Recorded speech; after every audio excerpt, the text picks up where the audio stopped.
Great, thank you. Welcome, everyone, to this first meeting of the Richmond Board of Education for the new school year. If you're new to the district or you're new to attending school board meetings, a really warm welcome to you, and welcome back to our partner representatives and to everyone who is attending tonight. The Richmond Board of Education acknowledges and thanks the First Peoples of the Hunkaminam language group on whose traditional and unceded territories we teach, learn, and live. I call our meeting to order, our public meeting to order. And we're going to start with some announcements from trustees. You've all got one, I'm pretty sure. So Trustee Goldstein, go ahead. Thank you, Madam Chair. World Teachers Day is held annually on October 5th to celebrate all teachers around the globe. The theme for World Teachers Day 2022 is "The transformation of education begins with teachers." It is a day to celebrate how teachers are transforming education, but also to reflect on the support they need to fully deploy their talent and vocation, and to rethink the way ahead for the profession globally. The Richmond Board of Education would like to express their gratitude to all teachers who contribute to making the Richmond School District the best place to learn and lead. Thank you very much. Trustee Hamaguchi. Thank you. It's my pleasure to introduce and officially welcome our new Assistant Superintendent, Mr. Chris Stanger, who joined our senior team this summer. Chris was most recently a Director of Instruction with the Vancouver School District. He brings with him a wealth of experience at both the school and district level after having spent a number of years in the Vancouver and Surrey school districts. Chris, we're so pleased to have you. We're so pleased you decided to come and join the Richmond team and are very much looking forward to getting to know you better. Welcome, Chris. Trustee Jablotny. Yes. Foster Family Month. So October is Foster Family Month in BC, which marks the 32nd year of celebrating the individuals and families who open their homes to children and youth in care in BC. These caregivers work hard to ensure that the young people in their care are provided with a safe and healthy home and are cared for and nurtured through some of the most difficult and formative years of their lives. Right now, more than 1,000 children and youths around BC need temporary foster families.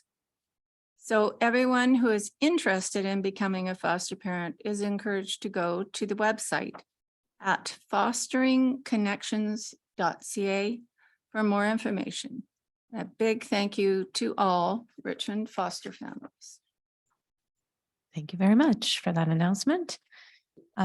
Trustee Sargent. Thank you. Literacy Month, celebrated in September in BC, increases awareness of the importance of literacy and raises funds to support community-based literacy programs and initiatives across British Columbia. Literacy provides opportunities for all of us to make a substantial contribution to the education, growth, and prosperity of Canada. Beyond reading and writing, literacy allows us to understand, critically analyze, and create a variety of forms of communication. As a foundation of our society, it is crucial to thriving as an individual and communities. The 2022 theme for Literacy Month is Literacy Connects Us. So that after all these last few years, literacy in its many forms connects us to self, community, and opportunity. We encourage everyone to connect and celebrate literacy each and every day in school, home, and the community. Thank you. And Trustee Larson. Thank you. National Day for Truth and Reconciliation, September 30th, Orange Shirt Day. September 30th is the National Day for Truth and Reconciliation. The statutory holiday allows us the opportunity to reflect on the Truth and Reconciliation Commission's findings and resulting calls to action. We encourage all in our community to reflect on the findings of the Commission and to read the 94 calls to action. Orange Shirt Day is acknowledged in our schools on September 29th. It began in Williams Lake, BC in 2013, honoring the Indigenous children who were sent away to residential schools in Canada. It has become a national movement to recognize the survivors of residential schools, honor them, and show a collective, commitment to ensure that every child matters. Acknowledged every year at the end of September, Orange Shirt Day opens the door to conversations on all aspects of residential schools and is an opportunity to create meaningful discussion about the effects of residential schools and the legacy they have left behind. The Richmond Board of Education is committed to reconciliation and invites all members of our school communities to participate in Orange Shirt Day and take time to reflect on the National Day for Truth and Reconciliation on September 30th. Thank you. Thank you, Trustee Larson. And I think we'll be hearing more about our district's acknowledgement and recognition of that day later in the meeting. Superintendent, Secretary Treasurer Wang, do you have some announcements as well about how our meeting is going to go tonight? Yes, thank you, Chairperson. Just a reminder for the public joining us this evening that we will have 2 question periods, at which time we'll be reading out the questions we received in the board meeting email account. If you haven't submitted your questions, please feel free to do so to boardmeetings@sd38.bc.ca. And also for the public joining us this evening via Zoom, you will be able to watch and listen to the meeting, but will not be able to speak, chat, or type anything during the meeting. So please send your questions to the board meeting email address. There will be a recording of this meeting, and we'll make the recording available by posting it on the website. So that's my announcement. Back to you, Chairperson. Great, thank you very much. And I will just want to check with you as well if there are any materials not included in the packages that were available to the public. No, all meeting materials are included in the public board meeting package, and they're posted on the website.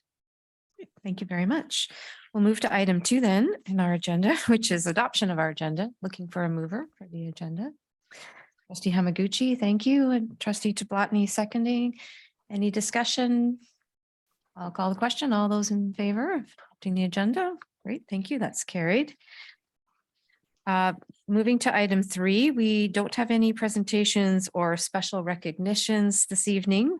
We do have one brief. And so I'd like to invite Ms. Liz Baberstock to come forward from Richmond Teachers Association. Welcome, Liz. Thank you.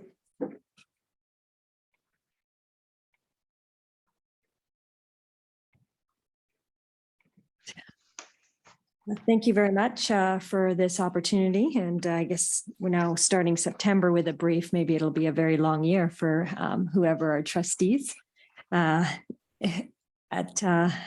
elections. But I do want to thank you for the opportunity to provide a brief. As you come to the end of your term, and I'm obviously not going to read this brief to you, but I am going to highlight a few of the items in here. It is a collection of the RTA's ongoing concerns and really also where we see opportunities. And our role is many things, contract enforcement, but also advocacy.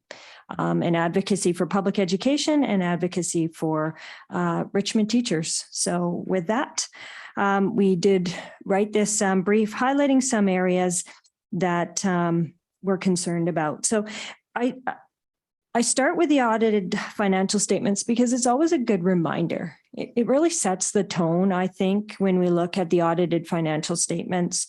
And for us, of course, it's always that reminder of the hard-won battle we had to get back our restored language. And we always see the 37 million in that. That's about what it is this year. That does support the learning in Richmond and its opportunities for teachers to provide more support for kids. And we always like to take time to acknowledge it at this meeting.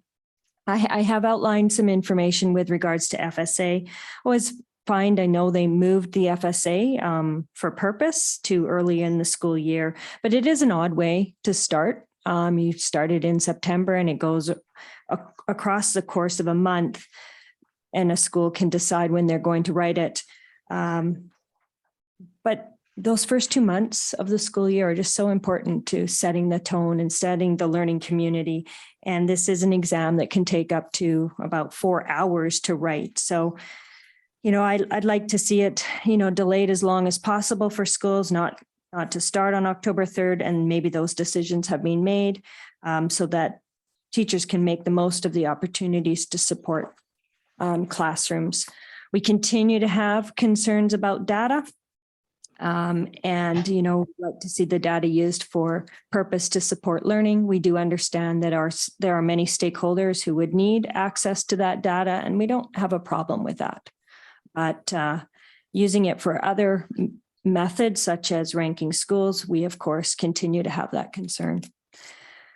Most of my brief, though, really is in regards to what we've been experiencing over the past couple of years, and that is in regards to staffing shortages. And I think that's probably my greatest concern as the president of the Richmond Teachers Association, is the worry that we will continue with staffing shortages through this year and that they will be as acute as last year.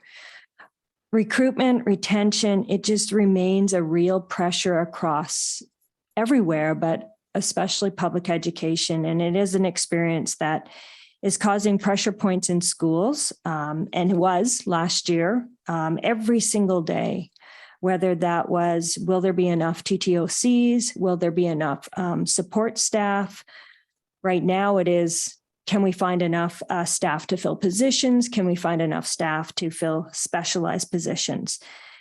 So in addition to that, we have some mechanisms within our collective agreement that allows for additional supports, but that requires teachers teaching on call to come in and provide support through our remedy mechanisms or our release time. That does allow for extra support in a classroom, extra planning time, ability for teachers to collaborate.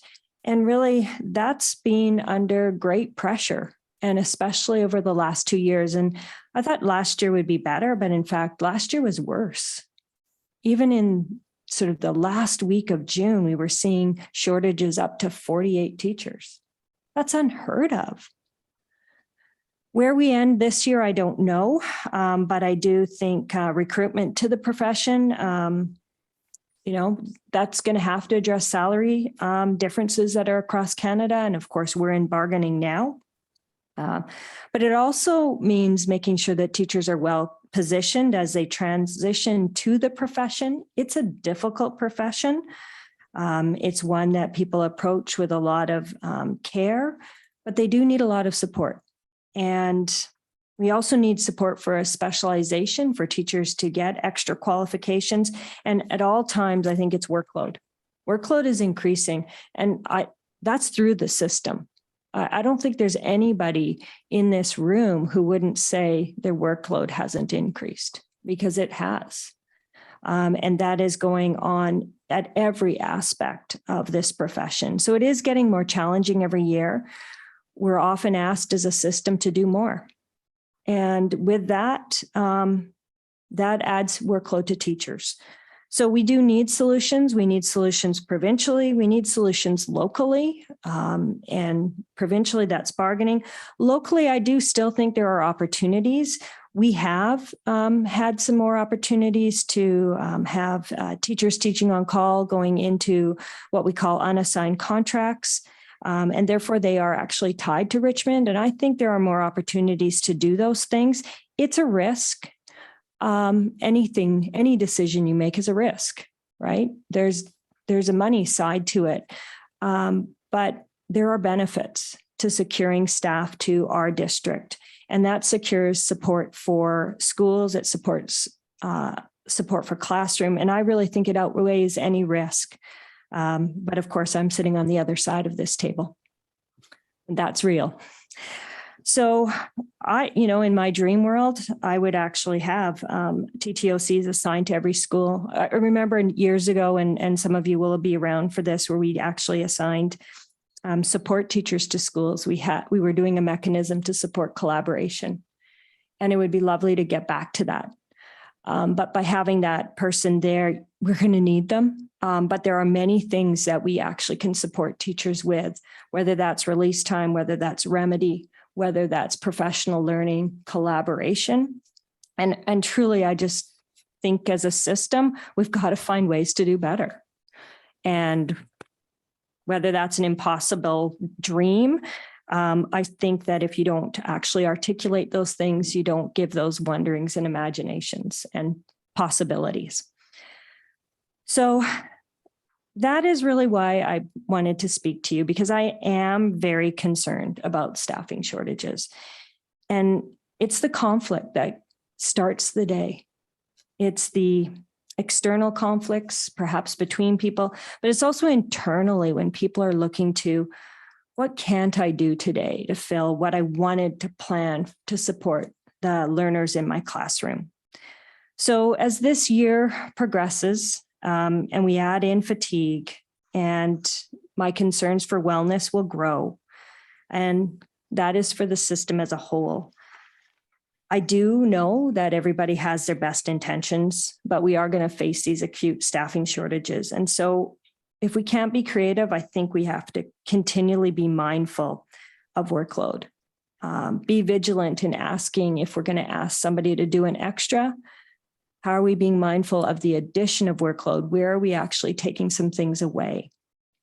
It is the board's duty to keep learning at the heart of all your decisions. But this is always going to require a workforce that feels supported and valued and not overstretched. And that's really where I feel we are. And that is why I felt it was important to put a brief together. I close by turning back to my brief, and it's municipal elections, October 15th. And the Richmond Teachers Association is very much vested in the outcome of school board elections. We absolutely need progressive candidates, progressive trustees who are willing to advocate for public education, who are willing to meet with stakeholders. We need a board that remains committed to the strategic plan, especially equity and inclusion. We've started some important work together on truth and reconciliation, SOGI, anti-racism, and diversity. The Richmond School District and this board cannot afford to lose momentum, and the learners and the employees deserve to work and learn in an equitable and inclusive place. So I think the district and new trustees must maintain their focus on belonging and positive personal and cultural identity. I remind people of that because there's always a lot at stake in elections. Tonight, as I leave and wish you all the best as you approach the end of your term, one thing I would actually request is that the board does consider, there was a joint statement last week from the minister and K-12 partners. It was in solidarity together. It was a support for SOGI. I actually think the board should stand together on that. And this isn't your last opportunity. The RTA passed a motion to that effect last night. And I also want you to know that the RTA also passed a motion last night that we will, rather than necessarily endorse, but we will denounce any candidate who does not value diversity, respecting differences, supporting SOGI, and or any policy that works against ensuring that our schools are safe and inclusive learning environments. And so with that, I wish you all the best, whether you're out campaigning or whether you are going on to other adventures. Thank you. Thank you, Ms. Baverstock. Just looking. Can I just say thank you and thank you to the RTA for bringing these concerns and these recommendations to trustees for our consideration. I think we've known for a long time as a school district that we face a number of funding and staffing challenges. And some of those have become more acute as we've also been dealing with the effects of pandemic, and teachers have been on the front lines of that and doing their best to support students. And I know that that puts a lot of pressure on, and the needs for support are higher as is addressing the workload challenges. So I'll be reporting later on in the meeting about some of the advocacy that the board has been doing. But just want to thank you again for highlighting the issues that are of most pressing concern to you and your members, and helping trustees understand those pressures. Thank you.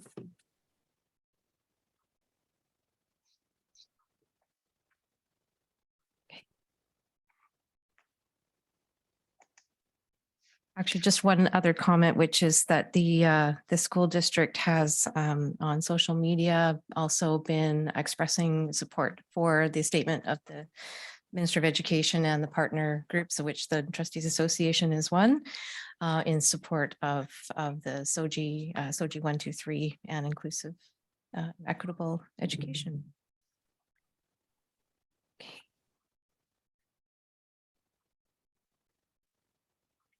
So we're going to move to our first question time for questions from the public. I'm looking at those here in person, and also I'm going to check with our staff to see if any questions have come in through the email. Nope. Questions here? Not at the moment. Okay. There'll be a second opportunity later in the meeting for questions on any items in the agenda. I think we can skip our communications break, just checking that that's all right if we move along. Okay, thank you.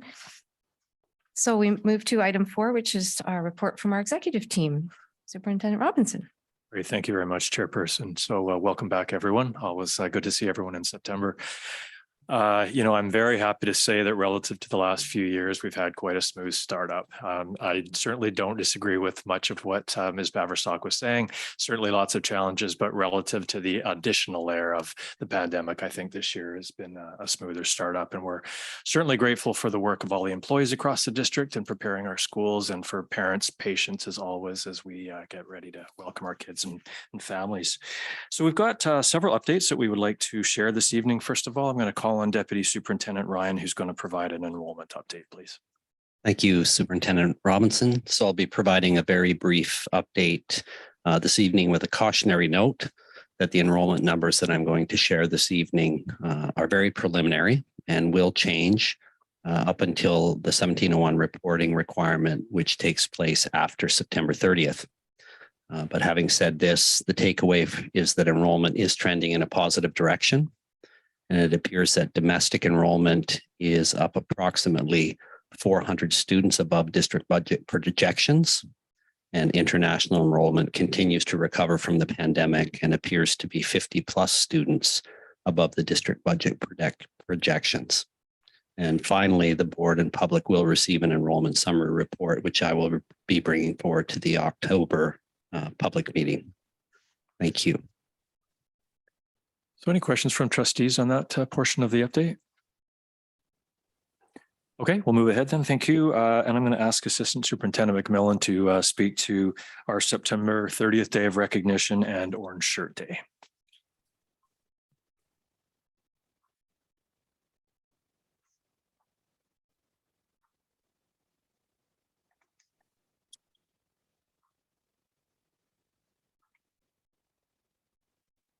Good evening, everyone. As mentioned at the beginning of the meeting, September 30th marks our second National Day for Truth and Reconciliation. As a district, information is being shared throughout the month with suggestions and opportunities for reflection. Our learning services consultants have developed a rich resource toolkit for teaching and learning about truth and reconciliation. The resource includes background information, ideas for primary, intermediate, and secondary learning activities, school-wide possibilities for reflection and learning, and links to curated videos and grade-appropriate websites and novels. Schools are planning a number of recognition events and activities on September 29th, honoring both National Day for Truth and Reconciliation and Orange Shirt Day. Several schools are planning school-wide Orange Shirt Day assemblies. And classroom teachers are supporting the building of student knowledge and understanding. Events, Blundell Elementary will be holding an Orange Shirt Day assembly with the group Coastal Wolf Pack, while Brighouse Elementary is holding a school-wide neighborhood walk for Truth and Reconciliation on the morning of the 29th. As you know, understanding the work of understanding the truth about residential schools has been ongoing for many years in our district. The Indigenous student team works daily to promote truth and reconciliation in very practical and direct ways with teacher consultants work to support professional learning for our educators as they grow in their teaching of this complex topic. We're very fortunate in BC to have a curriculum that supports a development of Canadian history. And the Richmond Board of Education, as you know, shares this commitment in the strategic plan within Priority 1, Inspired Learners, to embed Indigenous people's history, perspectives, and learning approaches within district planning and practices, and to honor and implement the Truth and Reconciliation Commission calls to action related to education. And as mentioned on September 30th, we encourage all in our community to reflect on the findings of the Truth and Reconciliation Commission, read the 90. Also, how our community would be stronger if those calls were answered. Topic. Recently, the provincial government announced a new one-time student and family affordability fund. And this fund is designed to assist families who require financial assistance with school-related costs, such as course fees, workbooks, specialty supplies, field trips, or other school-related costs and charges. This additional funding will also be used to support school meal programs and other nutritional support. Directly offset costs to parents, guardians, and students for, during, and after the school day. Increasing nutritional opportunities and enhancing food and meal programs, providing nutritional meal support to additional students outside of the school day, providing basic school supplies that might otherwise be purchased by families, waiving, as I mentioned, any educational related fees, and also fees for school sports or other school activities. We're currently in the process of consulting with stakeholder groups, as well as reaching out to food security agencies to begin to develop expansion plans for existing meal programs to provide enhanced food access opportunities. At this time, we're requesting families reach out to their school principal if they're in need of assistance of any kind, whether it be school supplies, fees, or any other school-related costs. As always, all of our requests would be treated with dignity and your privacy would be respected. We want to work with our families to ensure that our students, their children, have everything they need in order to be successful at school. Thank you. So any questions at all from trustees? Sorry. I have a quick one. The families have been, it's been suggested that they contact their principal or somebody, or I'm assuming counselors, somebody at the school they're comfortable with. If a family member or friend contacted the school with a concern about a family, would that just be explained that they need to go back to the family, that kind of thing, or? Information, we would appreciate that, certainly that being shared, but we would want to respect the confidentiality and what the family's wishes are. Yeah. So I would appreciate that the family reached out directly. Thank you. Thank you. Thank you. Just got a number of highlights of things that are already happening around the school district that we'd like to start our meeting with as well. So starting with back to school, obviously on September the 6th, students and staff were welcome back to the start of another school year. The first few weeks are always exciting and connections abound, and this September has certainly been no exception. As we've continued to emerge from the pandemic, we are very much looking forward to a more normal experience for our students and staff and families, with many of the activities that we've been unable to enjoy the last couple of years finally returning to our schools. Teachers and students are already participating in a wide variety of learning activities as they reconnect with friends and welcome new members to their school communities. Assistant Superintendent McMillan already spoke to National Day for Truth and Reconciliation, September 30th. As you heard, there are a number of things planned around the school district, and I think it's really important that we as a community always take the time to recognize this. And certainly, as you see this evening, that we're wearing orange in honor of the Indigenous children who were sent away to residential schools in Canada. First day at Just Before is a new program to introduce preschool to age 4 or 5 children who are starting kindergarten in the next school year. The program provides opportunities for children to engage in activities, spend time outdoors and in the school garden, and socialize with peers. So currently we have 2 programs, one housed at Walter Lee Elementary and one at Grower. Just Before will be running from September through to June, and it runs for 2 hours and 15 minutes a day. And our hope certainly is that we will be able to expand those programs in the future. This school year, students and staff at McKinney Elementary return to a seismically safer school. The seismic upgrades at McKinney provide our students and staff with a safe, inspiring learning environment that they are enjoying today. Moving forward, our Board of Education, of course, will continue to work alongside government to ensure investments continue to be made in all our schools that require that. For the first time in over 2 years, the district's math play space was out in the community at the Terra Nova Sharing Farms Garlic Fest this past summer.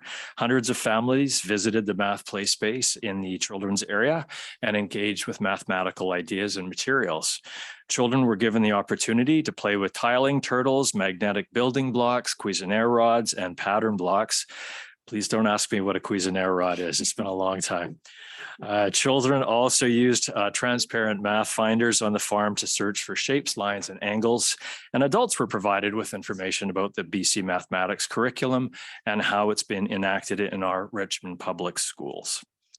Maple Lane Elementary students recently had the opportunity to engage in a practical and hands-on experience as they assembled furniture for their school's flexible learning space. And I have an IKEA bookshelf that I wish I had had available that day. The activity provided students with opportunities to learn through instruction, collaboration, and problem solving. And moreover, students were able to practice many physical skills, observe how things are made and assembled, and examine how tasks can be broken down into specific steps. When the furniture was finally assembled, the students were very proud of what they had accomplished and contributed to making a productive, organized, and cozy learning space for their school.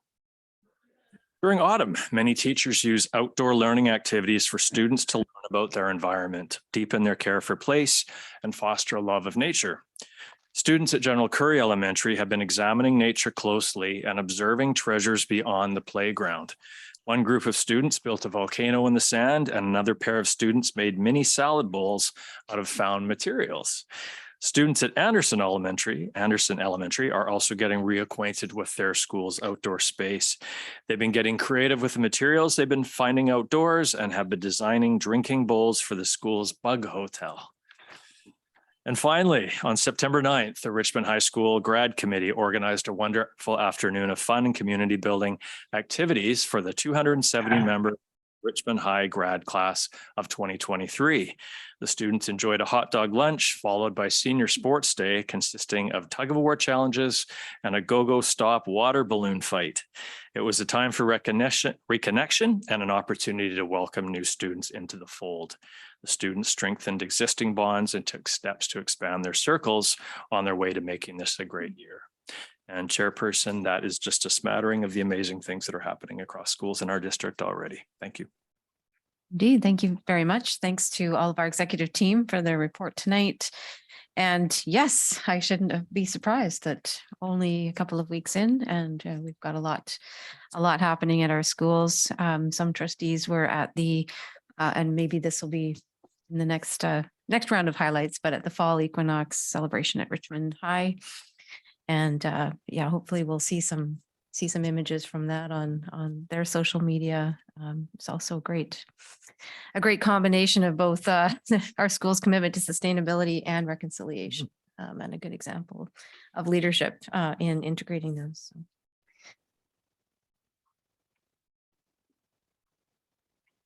We'll move to our next item on the agenda, which is approval of previous board minutes. There are minutes from the meeting of the board held Wednesday, June 29th, attached in your agenda package. Can I have a motion to adopt those? Trustee Larson, thank you. And Trustee Tablatny, seconds. Any discussion? Okay, all those in favor of adopting those minutes? Thank you very much. That's carried. There's also a record of an in-camera meeting of the board held Wednesday, June 29th, also in your agenda package. Moving to business arising, our first order of business is an annual strategic plan report to the board. Superintendent, I'll turn things over to you. Thank you very much. So the purpose of this report is to provide the board with an update on the progress that's been made on the board's strategic plan over the past school year, as well as to take a look at what is planned for the current school year. Just before we get into the report, I did want to find or sort of point out and express my gratitude to the staff across the district for their part in contributing to the success of the plan. It can sometimes feel like, because senior staff are the ones who report, that we're the ones doing all the work. We are doing lots of work, and there are 3,500 other people in schools and work sites every day who are contributing to this. It is truly a team effort, and literally thousands of actions happen in schools each and every day that are contributing to the success that we're having. And I felt it was important to start with that. So the report itself is divided into two sections. Section 1, which begins on page 24 of the board package, looks back at the progress made towards each of the goals and objectives that were scheduled to be addressed last year. What you have seen in the report is a brief summary of progress for every one of the actions that was contained in last year's operational plan. At last count, I believe there were approximately 175 actions that staff have provided an update on in the report.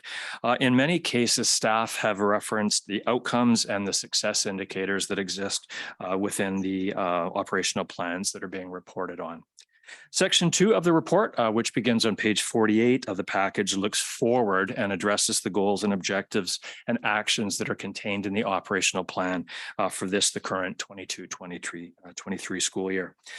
So in the interest of time, obviously, we're not going to comment on every single one of the actions contained in the plan, but what we'd like to do is provide some brief highlights on several areas of each of the 5 strategic priority areas. So after each presentation, staff will pause for trustee questions at the end of the strategic priority. So I would now like to invite Assistant Superintendent McMillan to come, and she will be presenting on strategic priority 1, Inspired Learners.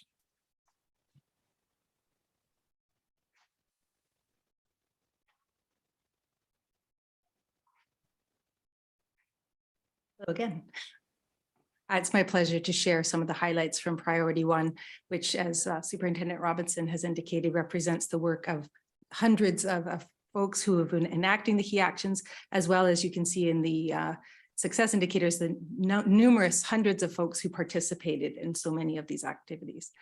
Strategic Priority 1, just for your reference, Inspired Learners, is comprised of 4 goals and 13 objectives, of which the majority of key actions were initiated last year.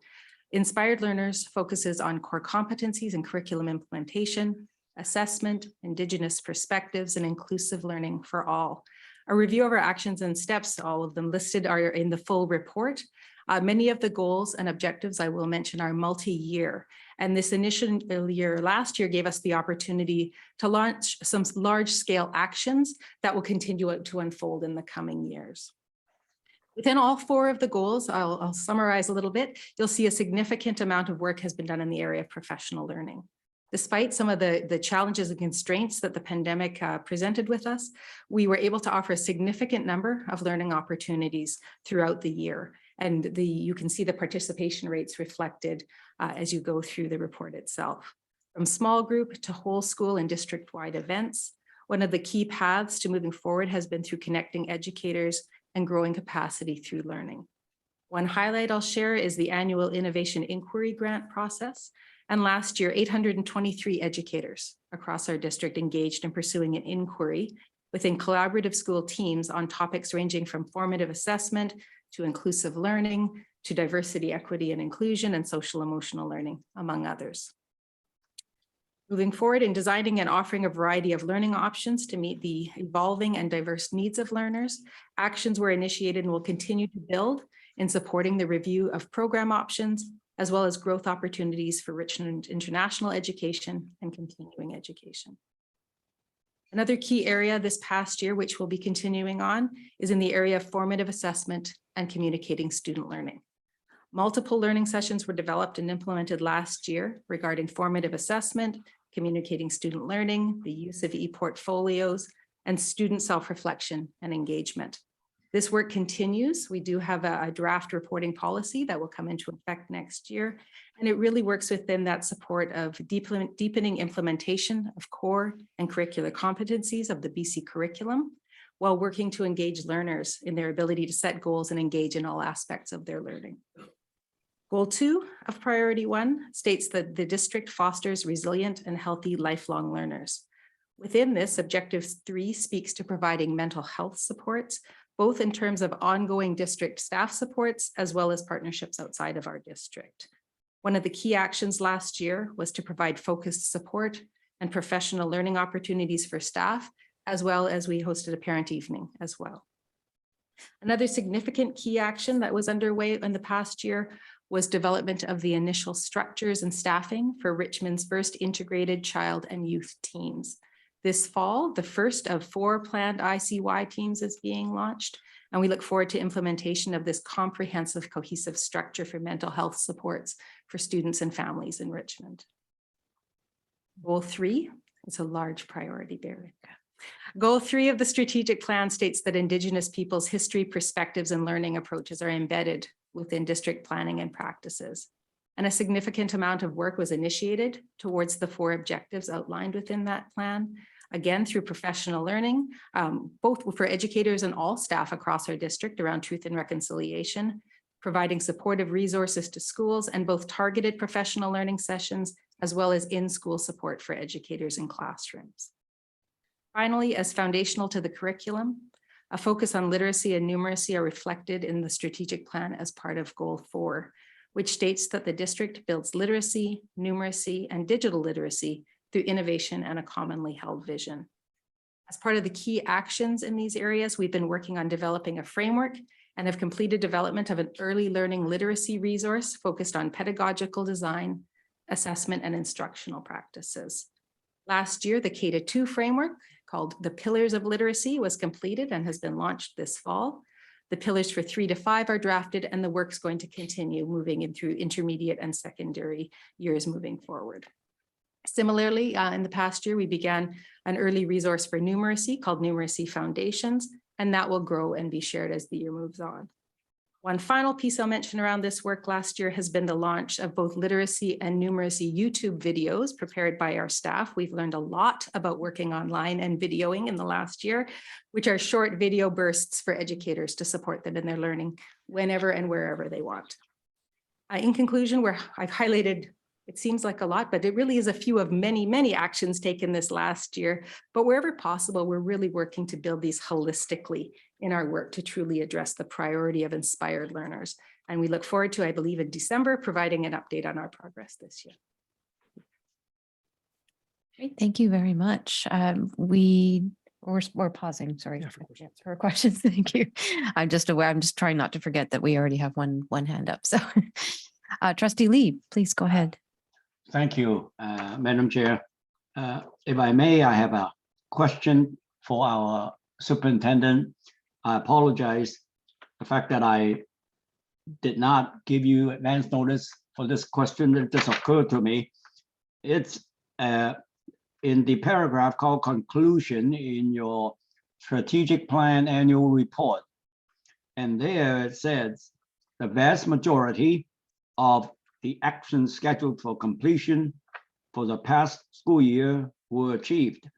So I was just wondering if you might be able to offer us 1 or 2 examples of an action that was scheduled for completion, but not quite achieved.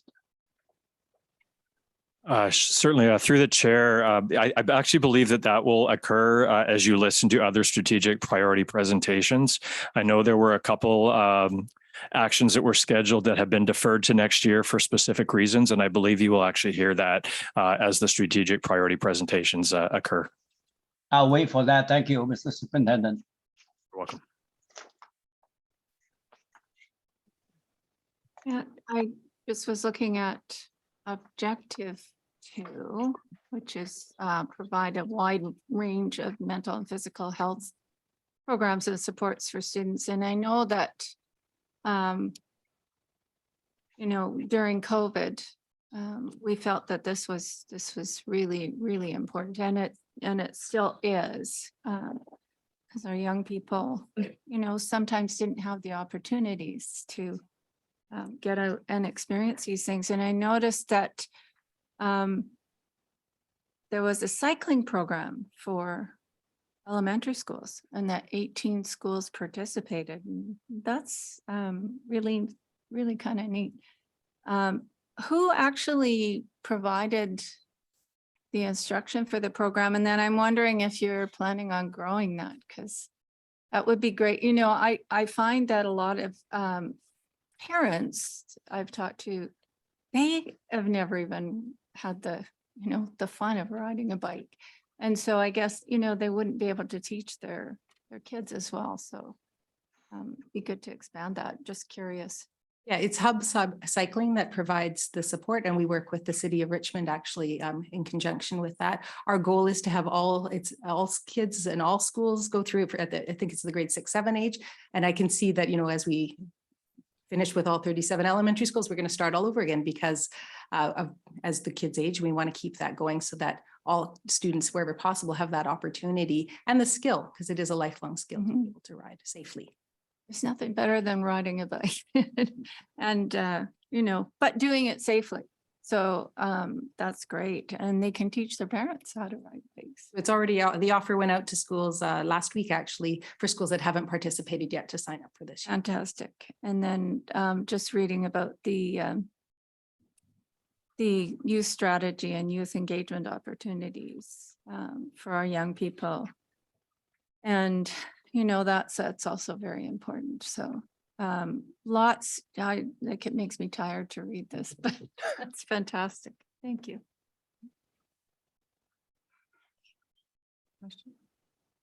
Okay, at this time, I would like to invite Assistant Superintendent Brodigan and Deputy Superintendent Ryan, who will be speaking to Strategic Priority 2, Equity and Inclusion.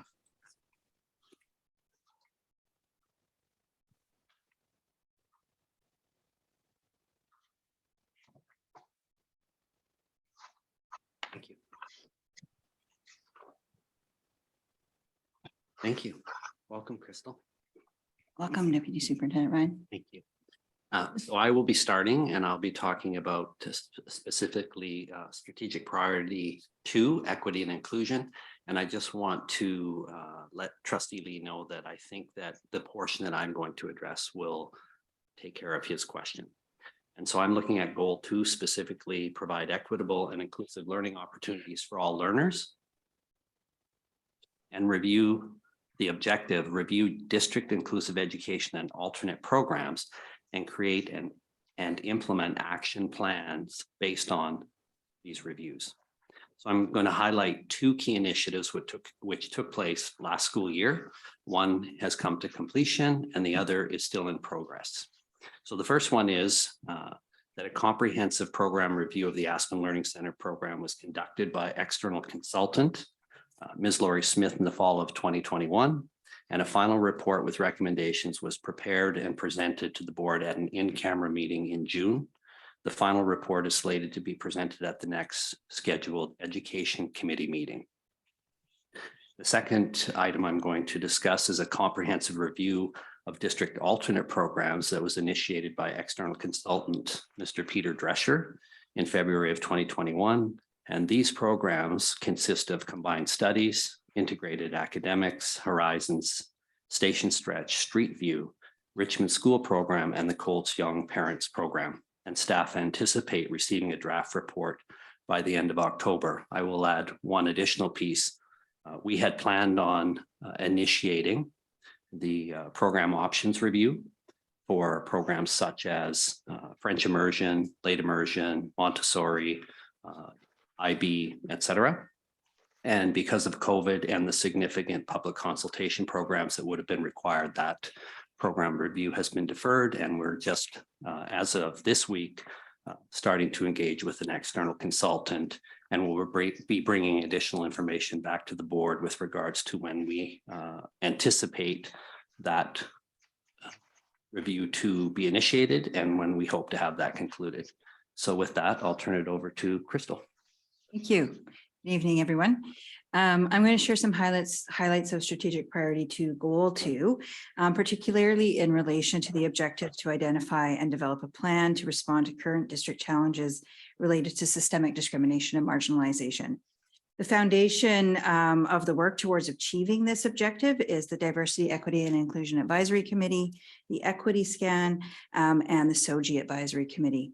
And as we move forward with the recommendations from the Diversity, Equity, and Inclusion Audit last year, and the Diversity and Anti-Racism Working Group wrapped up its work, we now have the DEI Advisory Committee to advise on the progress of the 8 recommendations from the Diversity and Anti-Racism Working Group, which includes updating our policies, which will be one of our priorities.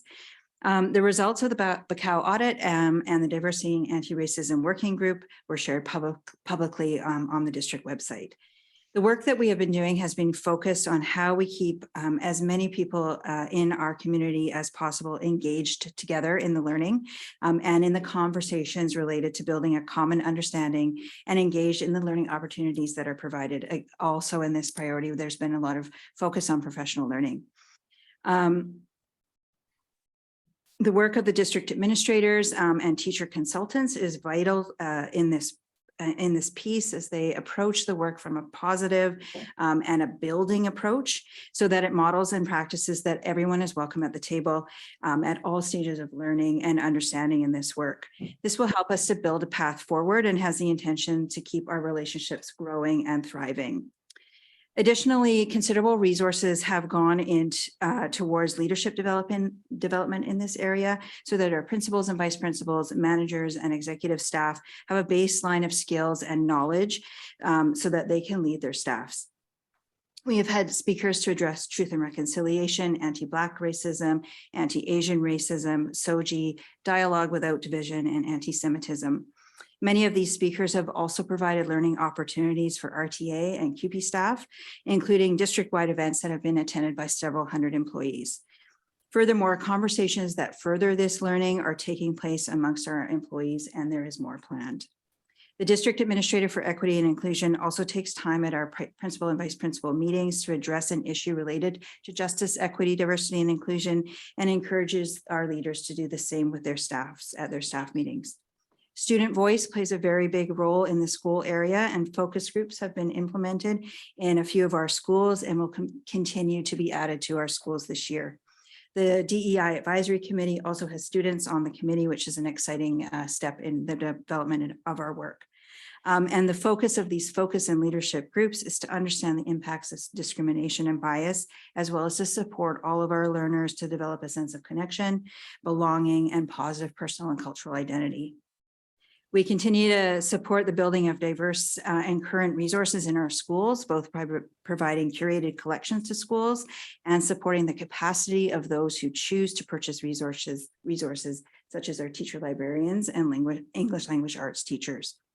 The SOGI committee also distributes a quarterly SOGI newsletter to all district staff, highlighting district success stories, suggested resources and tips, and links to district SOGI policy, guidelines, and regulations. And the equity scan will be shared as well next month.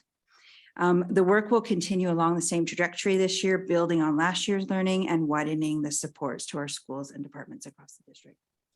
Thank you. And we are happy to take questions. Trustee Larson. Thank you both. Sorry, Trustee Lee, I apologize. Do you still have your hand? Is your hand up for a new question? I don't mind if my fellow trustee go first. I do have a question. Okay, well, your hand was up. I just wasn't sure if it was still up from the previous question because of the how Zoom works. So please go ahead. My apologies, Trustee. My question is to both Mr. Ryan and Ms. Brodigan. It would be very helpful to me if you could tell me where do I find what you just said in the package? I believe we are on page 29. And Page 29? move, Thank you. To 34. thank you. Yep. 9 to 34. That's 29, right? Yes. So trustee Lee, the section that was just spoken to begins on page 29 of the package and it goes through to the end of page 34. I got it. Okay, and you'll note that once this section is over, when executive directors Geyer and Lang come forward, their sections will begin on page 35. Yeah, and my handicap is I have a slight hearing problem in spite of the fact that I have my hearing aids in, so that would be really helpful to me. Thank you. Okay. We'll make sure that we indicate where we are as we go through. Thank you for that reminder. Okay, thank you. Trustee Larson, go ahead. Mine is more of a comment, couple of comments, actually, when I hear the section on inspired learners and then equity, inclusion and what have you, I think of a wheel and a hub, and that's the center of it. And those, whatever the pieces of wood are that go out to the round piece, are both arrows coming back and going forward. And I'm hearing more conversation out when I visit people that work in the schools or whatever, and you're hearing them refer to, priority, goal 3 and priority. Sometimes I have it mixed up, but it's so rich because it's alive. And I've been lucky enough to sit on the Dei Advisory Committee and have learned so much and seen how that arrow goes back and forth and makes that wheel stronger. So thank you to everybody, but thank you for the presentation. It's very, very helpful and really good to hear what we're doing. So thank you. Trustee Sargent? Yeah, thank you very much. I wanted to comment on this such important work that you're doing with the teams all over the district, and in particular around SOGI. I think our district has done incredible work, but we have a lot more to do and excited about the future. And I felt like I needed to make a comment about Ms. Baverstock's heartfelt comment. I really felt that.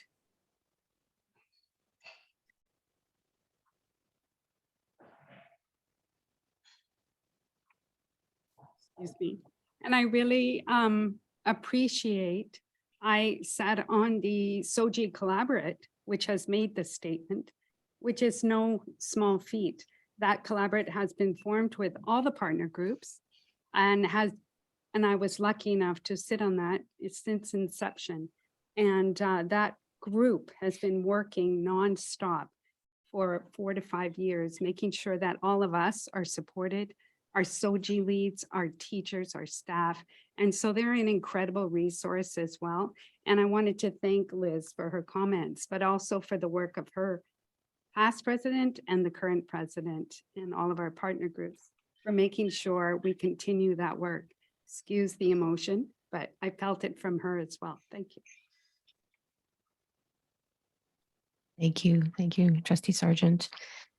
I think we have comments over here. Trustee Toplotny? Well, I echo Trustee Sargent's comments. The work of that we, our district did on SOGI and the work of the advisory committee is amazing moving forward, and we're seeing the results of that work. And now, moving into our diversity, equity, and inclusion work that we felt was so important. We're now going to see the work of the committee that the committee did in exploring, with our consultants, the data that came forward. And so now we're going to start to see the work of that advisory committee moving forward. And I think there's some very, very important work coming forward, and we're starting to see this already. It's amazing to see it written down here. Because, you know, when we started, it just felt so big, and it's starting to be right here in front of us. And it's going to make such a difference in the district. So it's just wonderful to see this and get a report on it finally too. So thank you so much. Just can't wait to see more. Okay, thank you. And Trustee Hamaguchi? Thanks. Thank you. You're welcome. Was that me? It can be you. Oh, Okay. I'm calling on Trustee Hamaguchi. Trustee Lee, did you have another question? And I'll add you to our list, speakers Yes. list. Okay. Just looking at the inclusion piece, and I'm probably digging maybe a little deeper, and maybe it might even be the executive director of human resources might be in on this. But kids I work with, children with autism are very reliant on their EA educational assistants, and we know that it's been a chronic challenge trying to getting enough staff for the kids that we have. Just curious for this year, what kind of shape are we into terms of our EA numbers versus the number of kids in the district who require them? Sorry, Laura, I didn't mean to.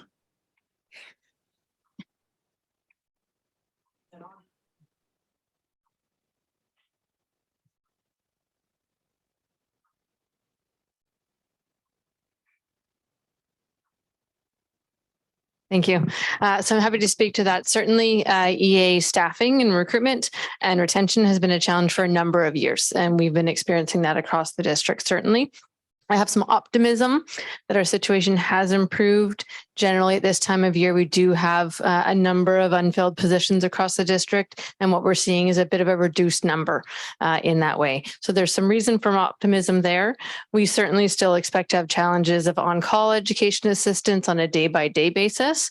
We also still have a great reliance on our REAP program, and we have graduating classes throughout the year where we will attempt to hire all of those education assistance graduates who are interested in working in our school district. You know, I can't speak highly enough of the REAP program. It's done a great job. Just wondering though, in terms of classes that have graduated, have we been able to hang on to them over the years? Because obviously people live all over the place, and sorry, didn't mean to turn this into me and Laura conversation, but it's about inclusion. Like if these kids don't have this stuff, they're not going to be included as much. So in terms of the REAP program, are we hanging on to the workers?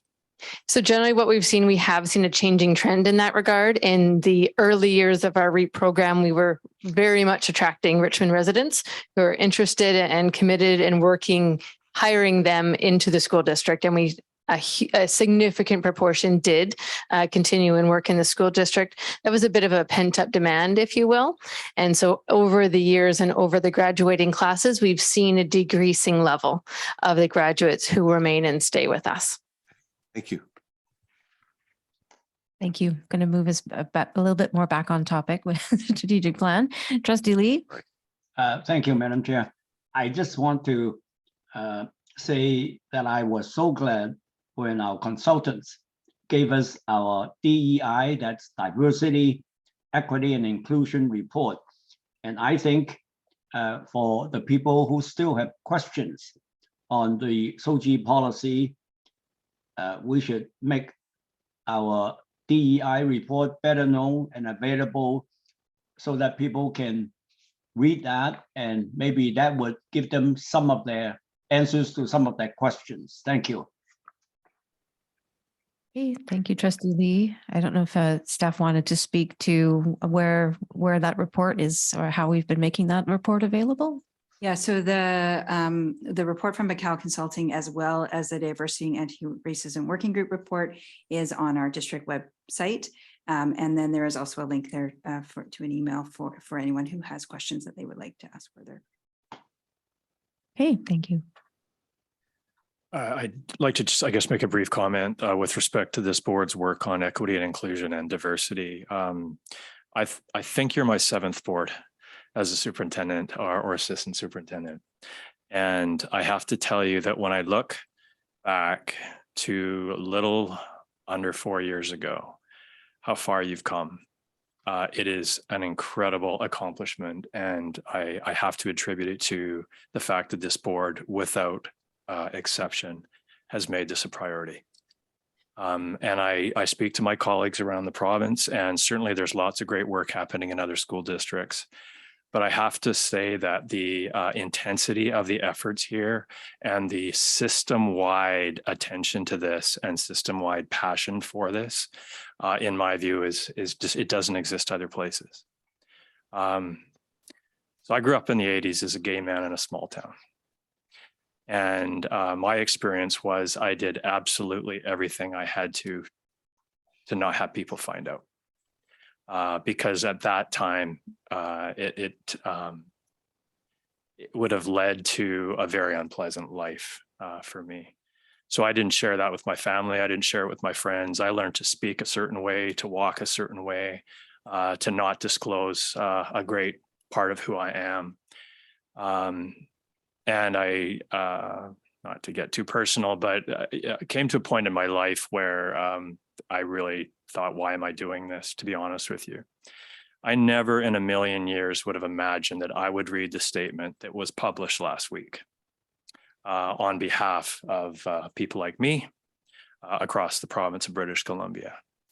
And I want to say thank you to this board for your work, not just relating to SOGI, but relating to every aspect of diversity, equity, and inclusion. We are a very fortunate community to have you.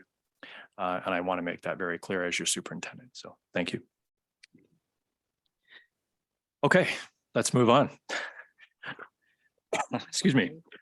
I am going to invite Executive Director Geyer and Executive Director Lang to come forward. They'll be speaking to Strategic Priority 3, which begins on page 35. And gentlemen, as you're working your way through, if you wouldn't mind referring to the pages that you're talking about. Thank you. Got that. Thank you. Good evening. Mr. Frank Geyer and I will be presenting on Strategic Priority 3, Optimized Facilities and Technology.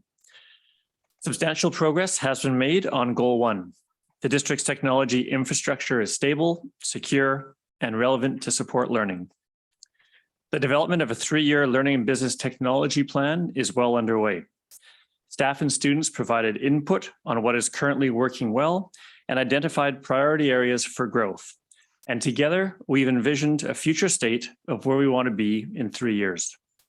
Goals, objectives, action items, and key performance indicators are currently being developed, and we are very much looking forward to sharing the technology plan later this school year.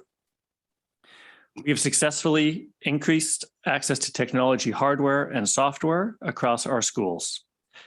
The number of computer and iPad carts that schools can sign out has increased by 43%. A new school-based technology lease model was created and provided opportunities for schools to purchase post-leased devices. These strategies resulted in an increased number of 617 devices in schools. In partnership with CUPE, the number of iPads for EAs to use to support students has increased, and now all EAs have access to use of an iPad. And all staff have been onboarded onto Microsoft 365, Teams, and OneDrive. These software applications have also been made available to students to use at school and also for home use. In Objective 5 and 6, our focus has been on strengthening the cybersecurity posture throughout the school district. Multi-factor authentication has been implemented for all excluded staff.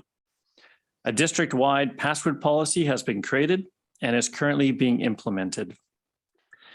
Staff across the district will be receiving education on training on how to identify and mitigate cyber threats. Our network firewalls and email filters continue to be enhanced and strengthened. And in those times when we do need to respond to cyber threats, we've developed clear incident response plans to identify and mitigate potential impacts.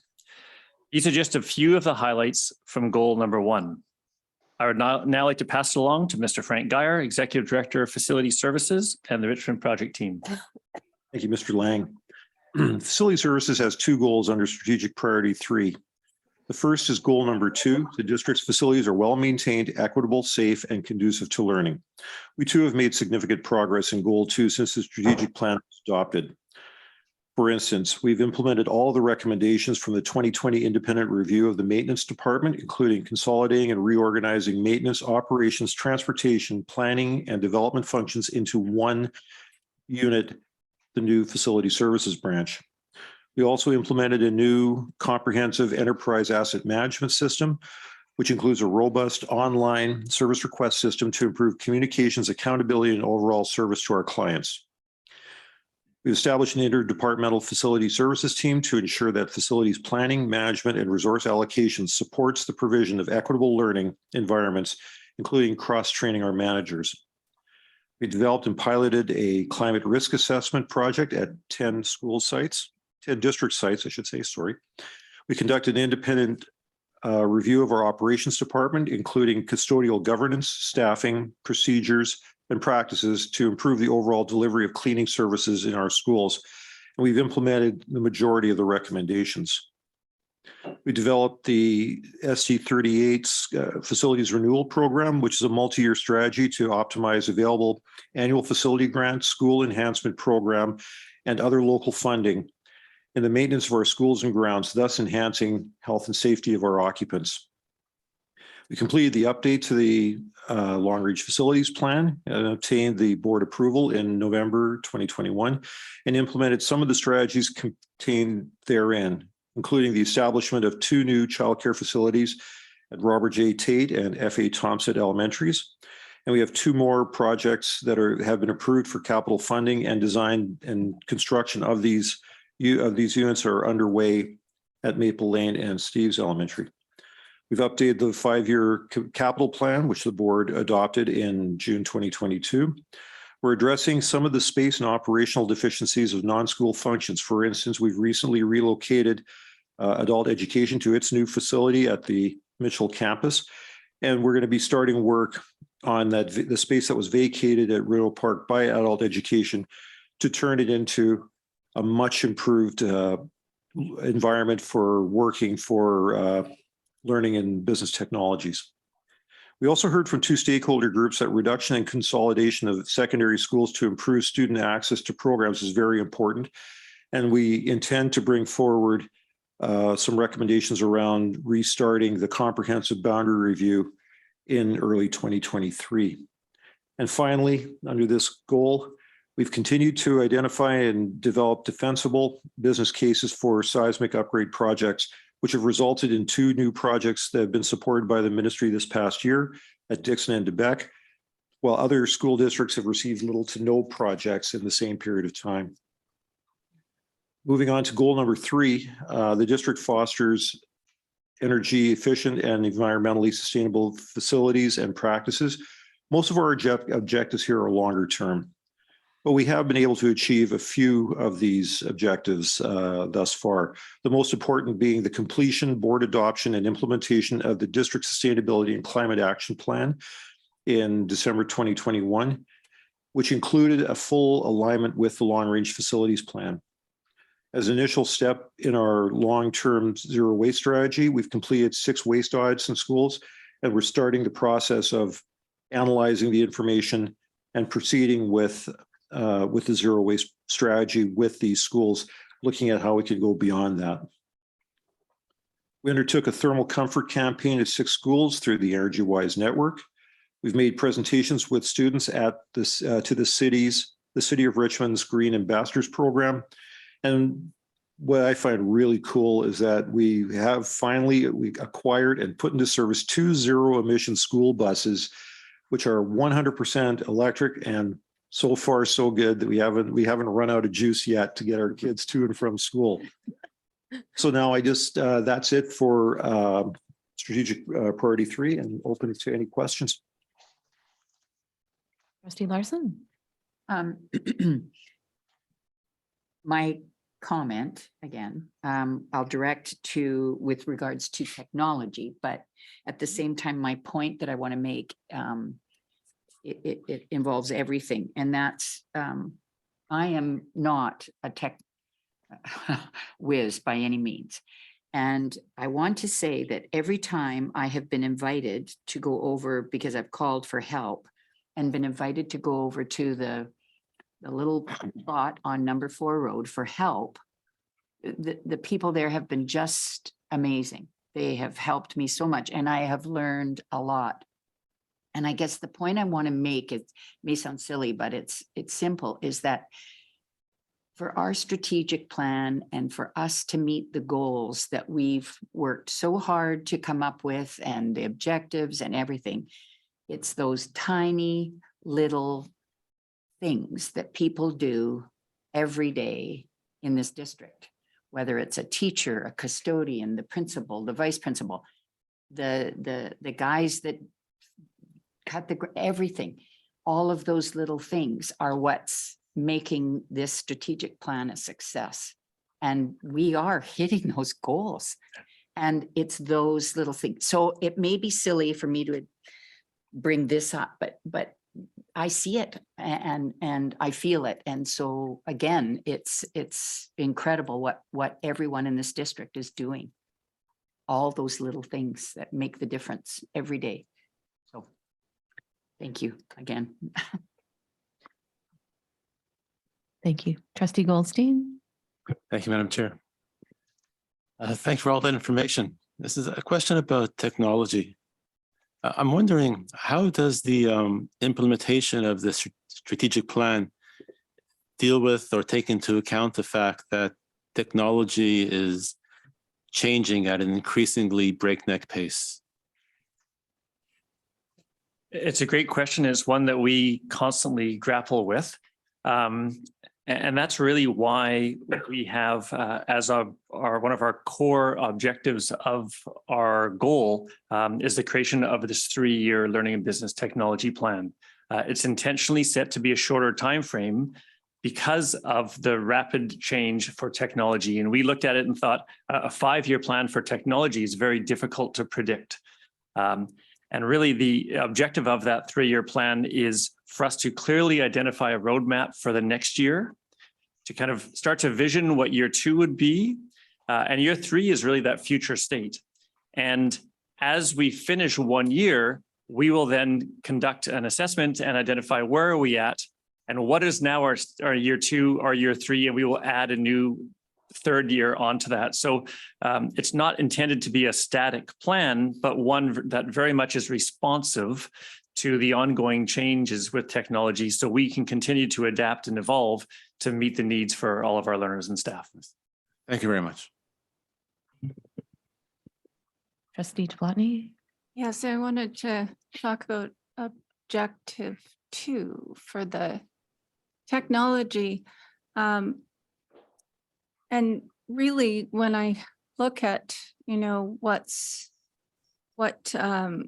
tools our students have now and our teachers in schools, I remember a number of years ago where parents were losing sleep because they had to go and fundraise at casinos to raise money to put computers in classrooms. And we had brief upon brief of teachers coming forward saying, we don't have the technology and we need it for our students. And it's just so amazing to see, that we have carts of iPads and pieces of technology for our students, and that we're equipping our kids and broadening their horizons because it's moving at breakneck pace now.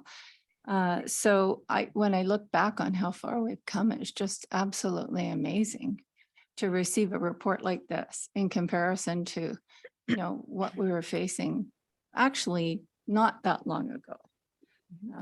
Surprisingly. So thank you. And also our facilities that were so stuck for so long. And, we weren't moving forward with even basic repairs. And now we've got this long range plan that is serving us so well. So thank you to both of you. And it's just nice to see all the work put in one place where you can actually, quantify what's happened.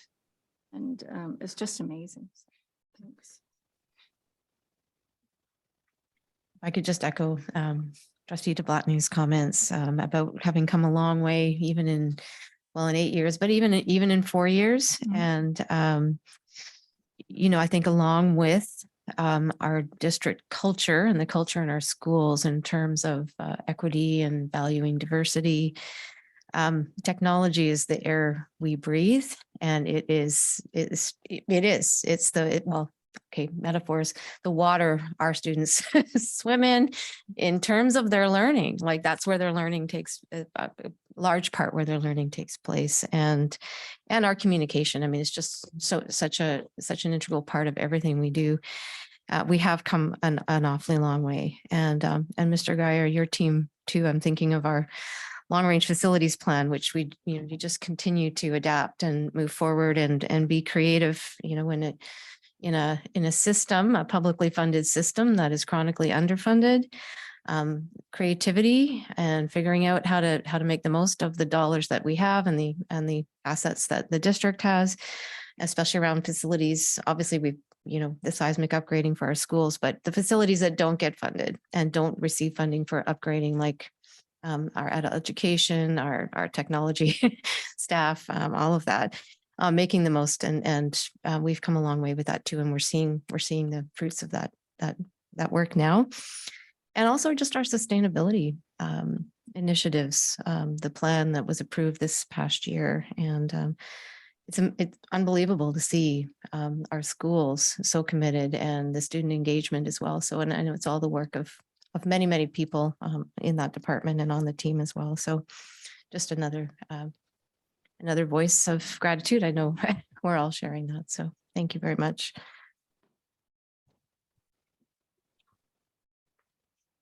Okay, if I could invite Executive Director Buchanan to come up, and she'll be speaking to Strategic Priority 4, and that begins on page 40 of the board package.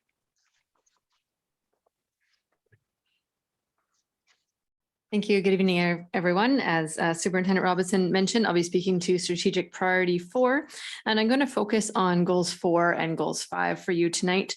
Goal 4, and so that's starting on page 42. If you scroll through, we're at Goal 4. High quality staff with growth potential are recruited and retained in all positions across the district.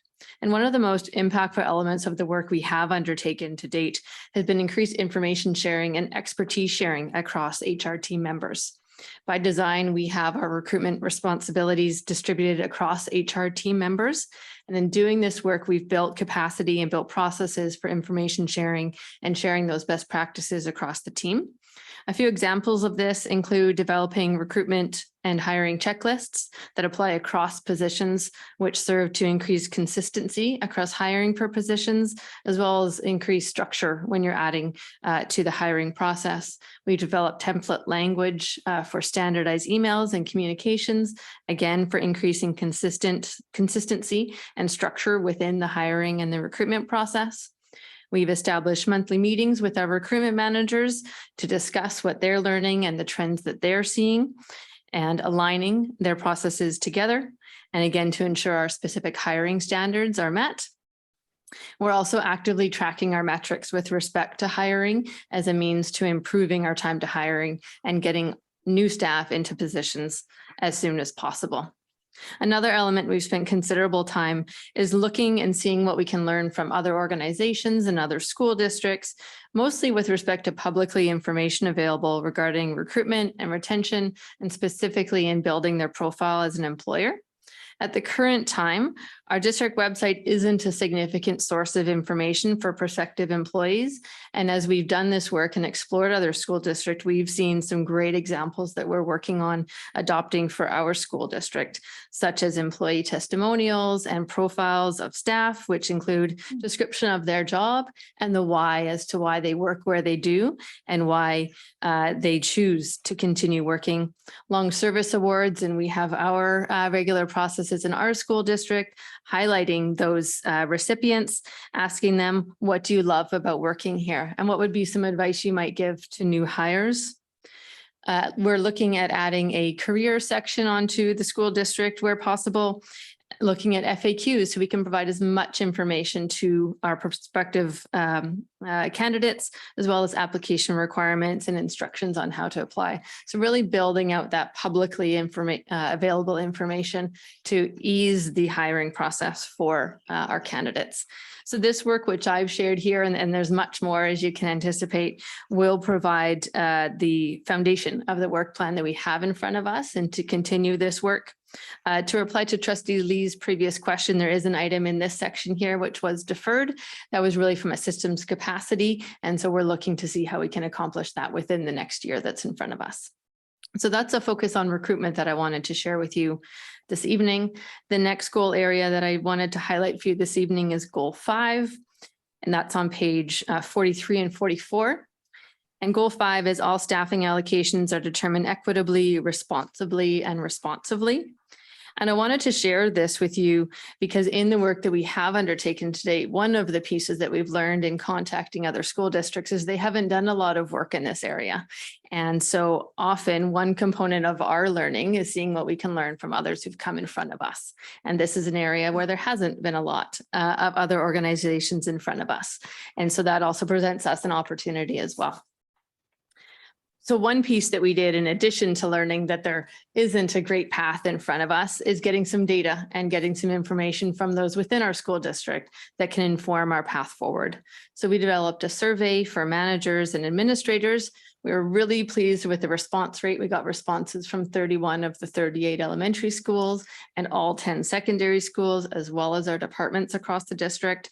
And that is a critical source of planning for us. Some examples of that data we received is 47% of departments surveyed indicate that current staffing levels do not meet their operational needs of their departments. That's a great opportunity to dive into and understand more. We also asked about school administrative staffing and their office staff, and we heard that 89% of respondents indicated current staffing allocations do meet their needs. And that's great data for us to take as well. We also asked about noon hour supervisors and whether the staffing allocations there meet their needs. We gathered feedback on the criteria to be considered when we're considering staffing allocations, such as student enrollment, number of employees assigned, geographic space, layouts, and special programs and the like. So again, this information is a great foundation for us to work into, and the next steps of this process, which are already underway, are prioritizing the positions that we're going to be looking at within the school district to examine those staffing allocations. And it's this kind of data and this survey information will be crucial to us in working through that. So those were a couple areas I wanted to highlight for you today. Certainly happy to answer any questions on those areas or anything else that's shared within the priority. Trustee Goldstein? Yeah, I mean, sorry to ask this again. It's I often ask this question. I mean, I'm sure one of our priorities is to offer and provide French immersion as families and parents, students wish it. But we're, of course, handicapped like other districts and probably across Canada. There was a lack of French immersion teachers. Are we part of any kind of project or initiative, provincial, federal, where this problem is being addressed, or at least being studied how to address it?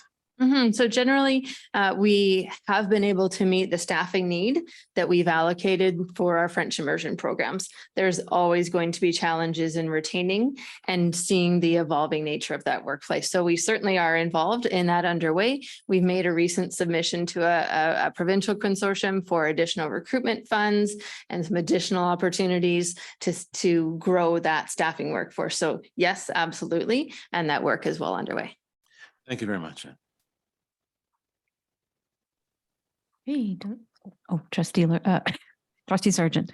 Thank you. I used my hand like I'm supposed to, and then that did. I just wanted to say, you know, all of the updates are incredible. Well, really, when I look at you and I think about your team, we just came off a pandemic for 2.5 years. And you know what all that meant, especially around staffing. I remember listening to you, talking to you in the beginning, we were closed and we're open and we're, you know, I want to move on, but I don't want to forget that everybody really worked hard throughout that whole thing, including all of our partners who they helped your department as well, try to, you know, and everybody pulled together to make it through the pandemic. So I think just that alone is a really big feat. And I know there isn't a line for pandemic, but it was a lot of work. And so I really want to applaud you and all the other reports that are coming tonight. That was a big task and well done. And hopefully we're moving on to other things. So thank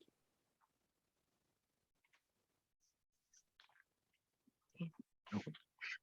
Okay, and our final strategic priority area is number 5, and I'm going to ask our Director of Communications and Marketing, Mr. Sadler, to come forward, who will start us off, and then I will finish off. And we are looking at page 46, are we? Yes. Got it. Good evening, everyone. Strategic Priority 5 is a connected learning community. Last year, we made significant progress in many areas, and I would like to start with Strategic Priority 5, Goal 1, which states that external communication practices will effectively serve and inform the public. And Objective 1 states that the district will develop communication guidelines and a design standards document. The district has now developed an internal brand guidelines document with input from stakeholders. This resource outlines best practices and provides clear guidance to staff when creating district documents and presentations. Accompanying the internal brand guidelines is a set of template files that staff will be able to use for developing district documents and presentations. Moving forward this year, we will design and deliver training sessions to ensure consistent use of the internal brand guidelines, and we will complete an annual review of district and school documents. Moving on, Goal 1, Objective 2 states that the district will utilize analytics to improve district and school websites to enhance the user experience. Analytics have now been implemented to analyze district websites, school websites, and social media platforms. Analytic data provides information on visitor traffic, how visitors interact with the websites, what information they are seeking, and what information they are not interested in. As a result, the district is better equipped to optimize content, improve navigation, and meet the needs of visitors. Moving forward this year, all school administrators will begin receiving one-page analytic reports on their school websites. This information will help school administrators understand how many people are viewing their website and what information they're interested in receiving. Moving on, Goal 2, Objective 1 states that the district will complete a comprehensive intranet review and implement improvements to internal communications. Last year, the district completed a comprehensive intranet review. The consultation process was designed to inform a clear understanding of the district's current intranet ecosystem. District staff and stakeholders provided significant amounts of feedback through surveys, focus groups, and interviews. Feedback was documented and analyzed to better understand what is required and expected as the district moves towards implementing a new intranet. On page 47 of the package, Goal 2, Objective 2 states that the district will implement, train, and support a district-wide platform that effectively delivers communications while promoting collaboration and connection. To date, the appropriate staff have received training in SharePoint Online. A governance structure has been completed and content managers for various departments have been identified and are currently engaged in the development of site navigation and content creation. Moving forward this year, we are currently involved in the building and testing of a new intranet using SharePoint Online. In addition to the work that is being completed on the intranet and the internal brand guidelines, additional areas of focus for this year are outlined on page 59 of the package and include Goal 1, Objective 3, which states that the district will provide equitable access to information. We are in the early stages of analyzing and identifying communication channels, gathering feedback from stakeholders, identifying areas of inequity, and opportunities to increase equity of access. And last, goal 4, objective 2 states that the district will strengthen engagement by incorporating public participation best practices within the decision-making process. Currently, district staff are identifying past and present engagement activities and will conduct a review to identify public participation best practices. This concludes my report, and now I'll turn the presentation back to Superintendent Robinson. Great. Thanks very much, Mr. Sadler. So I'm the last presenter, and I have the pleasure of commenting on goal 3, which is our students' voices are valued, encouraged, and embedded. So for folks following along in the report, I'm on page 47 of the board package. So there are 2 objectives that are associated with this goal. The first is to create a variety of ongoing opportunities to activate student voice. And the second is to increase engagement and collaboration between students, staff, and trustees. So I'm going to combine my comments in the interest of time, as the actions taken this year actually were intended to support both of those objectives. So the first area I'd like to comment on was the creation of a student working group. The intent of that group was to bring a group of students together to begin to develop a framework for the district that would enable student voice to grow, both at the school and the district level. What we really want to be working towards is having student voice become embedded across how we do things, not as an add-on. And we're starting to see that happening. So we were delighted to see 24 students come together to form this year's working group. The group met 5 times, I believe, over the course of the year, and they really focused their energy on defining what student voice is, looking at what opportunities already exist across the district for student voice, and then looking at ways to broaden that involvement. So one area of note is that we will be focusing on ensuring that the working group actually represents a broader spectrum of students across the district.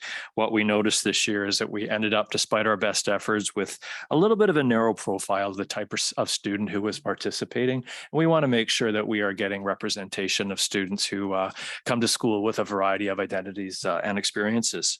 And one thing that I thought was wonderful was this year's working group pointed that out. They said, we recognize that we are not representative and we would like to expand that out, which I thought was delightful to hear and recognize. We'll also be looking at new ways to connect students to trustees, both in and outside of schools. One of the things that we are planning at this point is to do a district-wide full-day student voice forum, and we're looking at planning that hopefully just before spring break. And that will be bringing together a large group of students. We're hoping between 250 and 300 students, really to explore student voice across the district. And obviously, we look forward to including stakeholder representatives and trustees as part of that event. And so we're in our very early stages of planning, but I think it'll be a really exciting day and a good way to really expand what it is we're trying to do here. So I am going to end things. There are way more things than that happening, obviously, but in the interest of time, I'll wrap it up there. And trustees, if you have any questions about anything that Mr. Sadler or I shared, we'd be happy to respond to those questions. Questions, comments?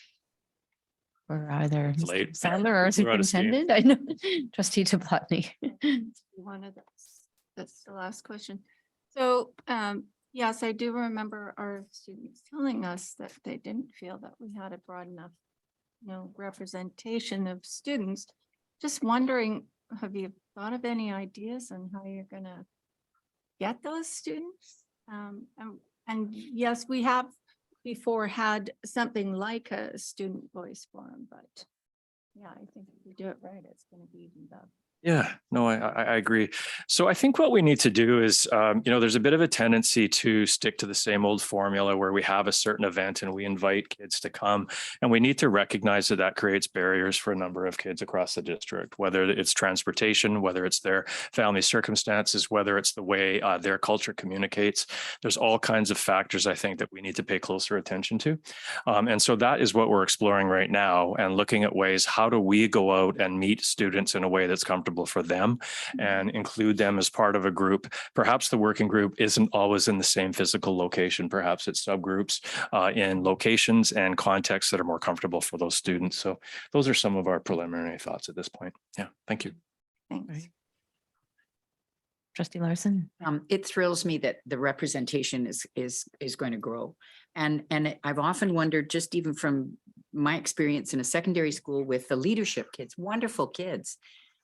But kids hang out with their friends, which is normal. It's not that they're exclusive or they're excluding, but that's just sort of how it.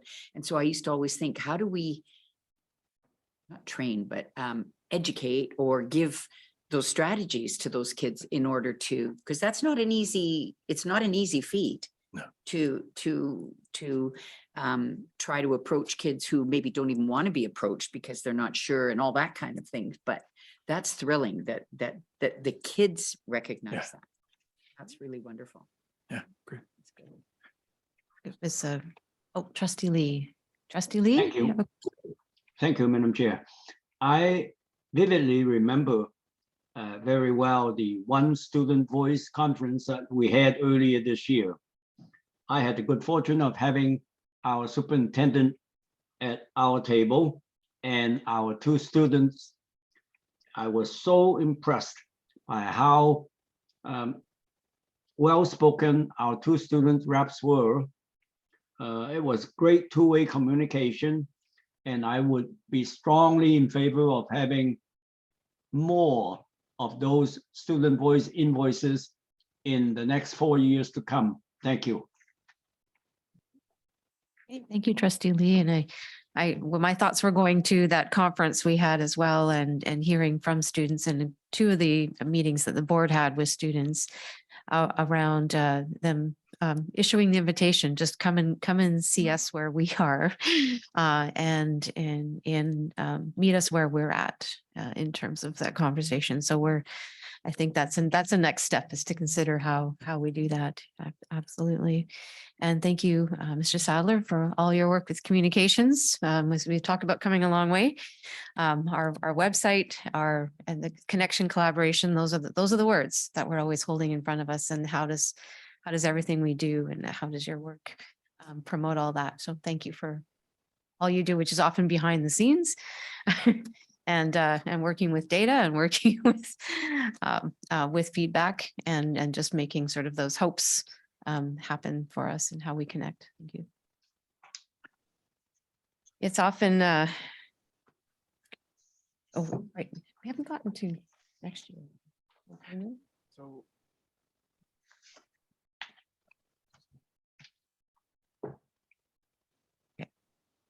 Did you have any final comments? no, just to say thank you again to everyone for your patience. I know that was a long report. It represents the work, as I say, of about 4,000 employees in the space of an hour. But we really wanted to just provide some highlights to the board. And certainly if trustees have additional questions about anything that's in the report, you're more than welcome to reach out to the staff members attached to it. So thank you.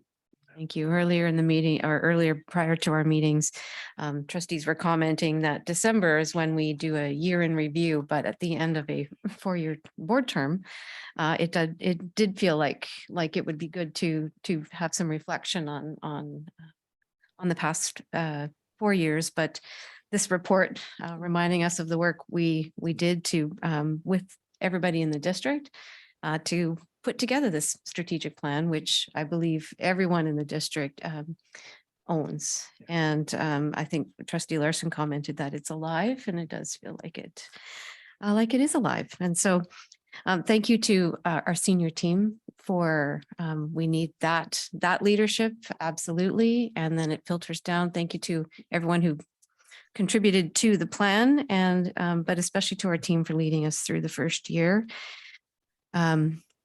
And as you say, to all of our students, parents, and staff for all taking ownership of the plan and moving it forward and working together. Accomplished a lot. Can't wait to see what the new year brings.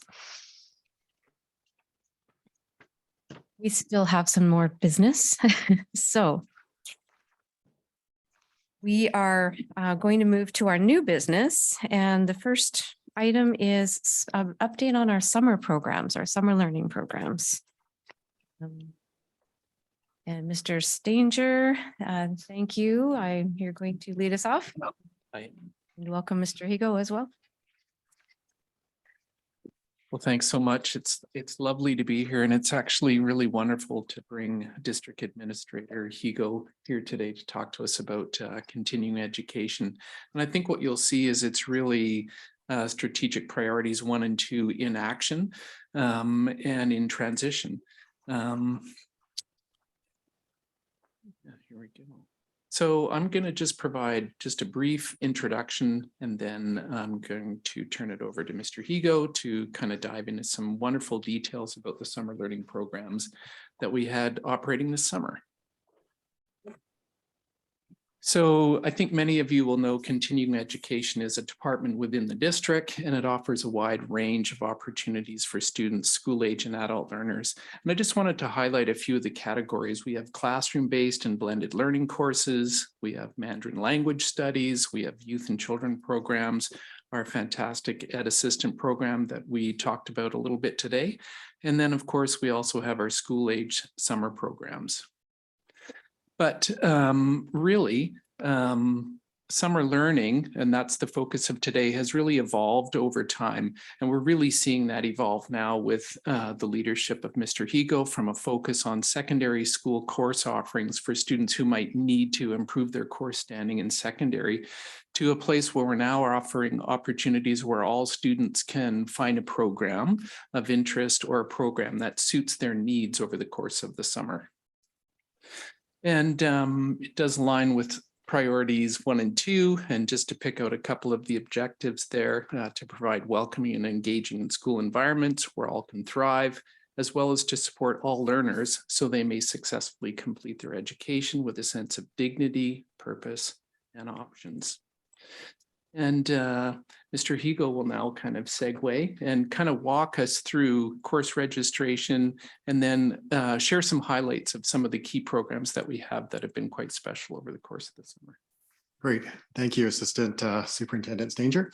And good evening, everyone. It's a pleasure to just share out some highlights of our summer learning programs that just finished here in late August.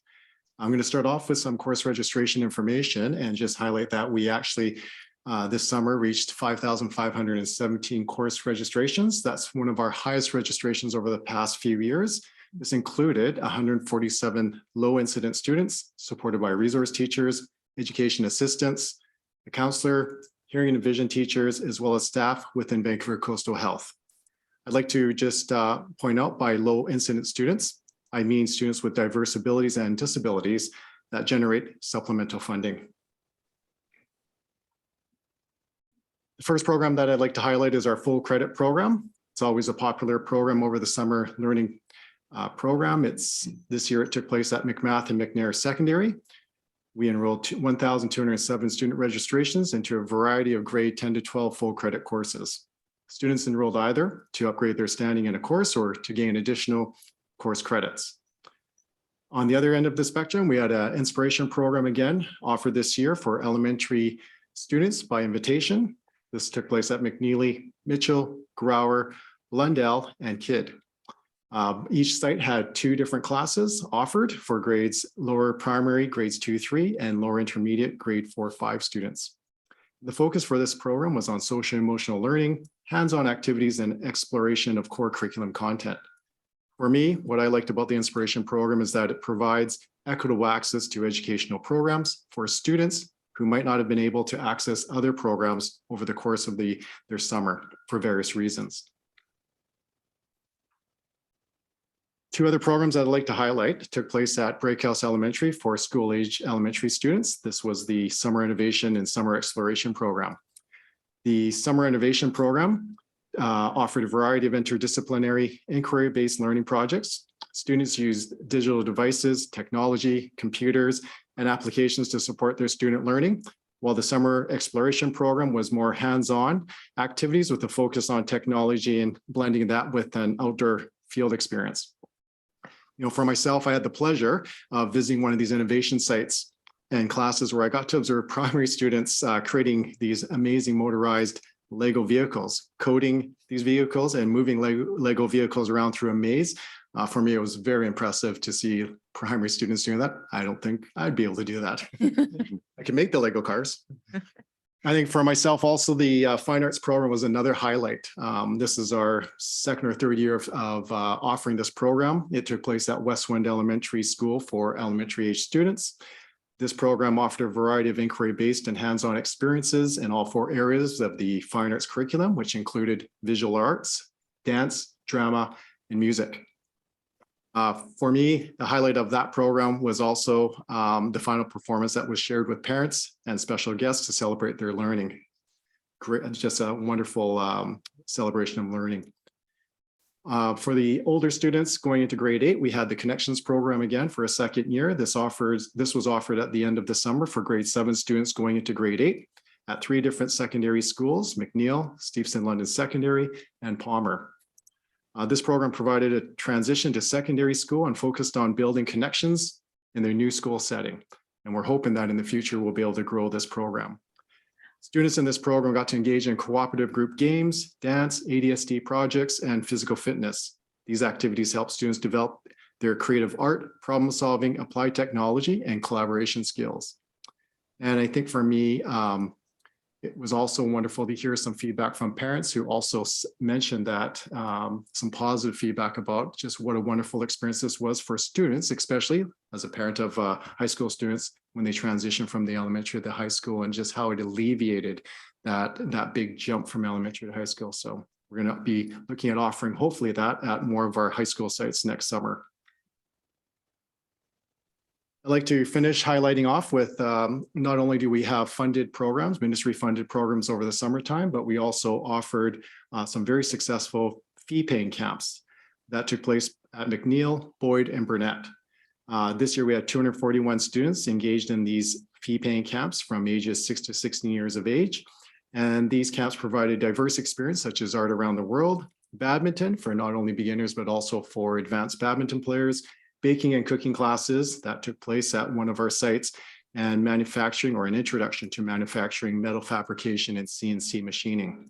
All these camps were super popular this year, but we offered a new camp which introduced students to metal fabrication and CNC machining. Students reported that this new camp was very engaging as they got to make spinners, coat hooks, toolboxes, and jewelry, just to name a few of the projects. To conclude, I'd just like to summarize that we, again, can celebrate that we had 5,517 course registrations. Overall, this is an increase from previous years. Some of the areas that we saw an increase in were in the areas of elementary and high school enrichment programs, fee-paying camps, innovation and exploration program, and students with diverse abilities and disabilities. We offered 10 different programs located in 14 different schools. And the staff included a wonderful group of team members that included 2 summer learning administrators, 8 site administrators, 118 teachers, 7 resource teachers, a counselor, 17 education assistants, 10 administrative assistants, and 30 high school student volunteers. I'd also like to conclude as we plan for Summer Learning 2023, which is actually already on its way. We will be reviewing the summer learning programs to ensure that they align with our district strategic plan goals, are financially viable, and continue to meet the diverse learning interests and needs of the community.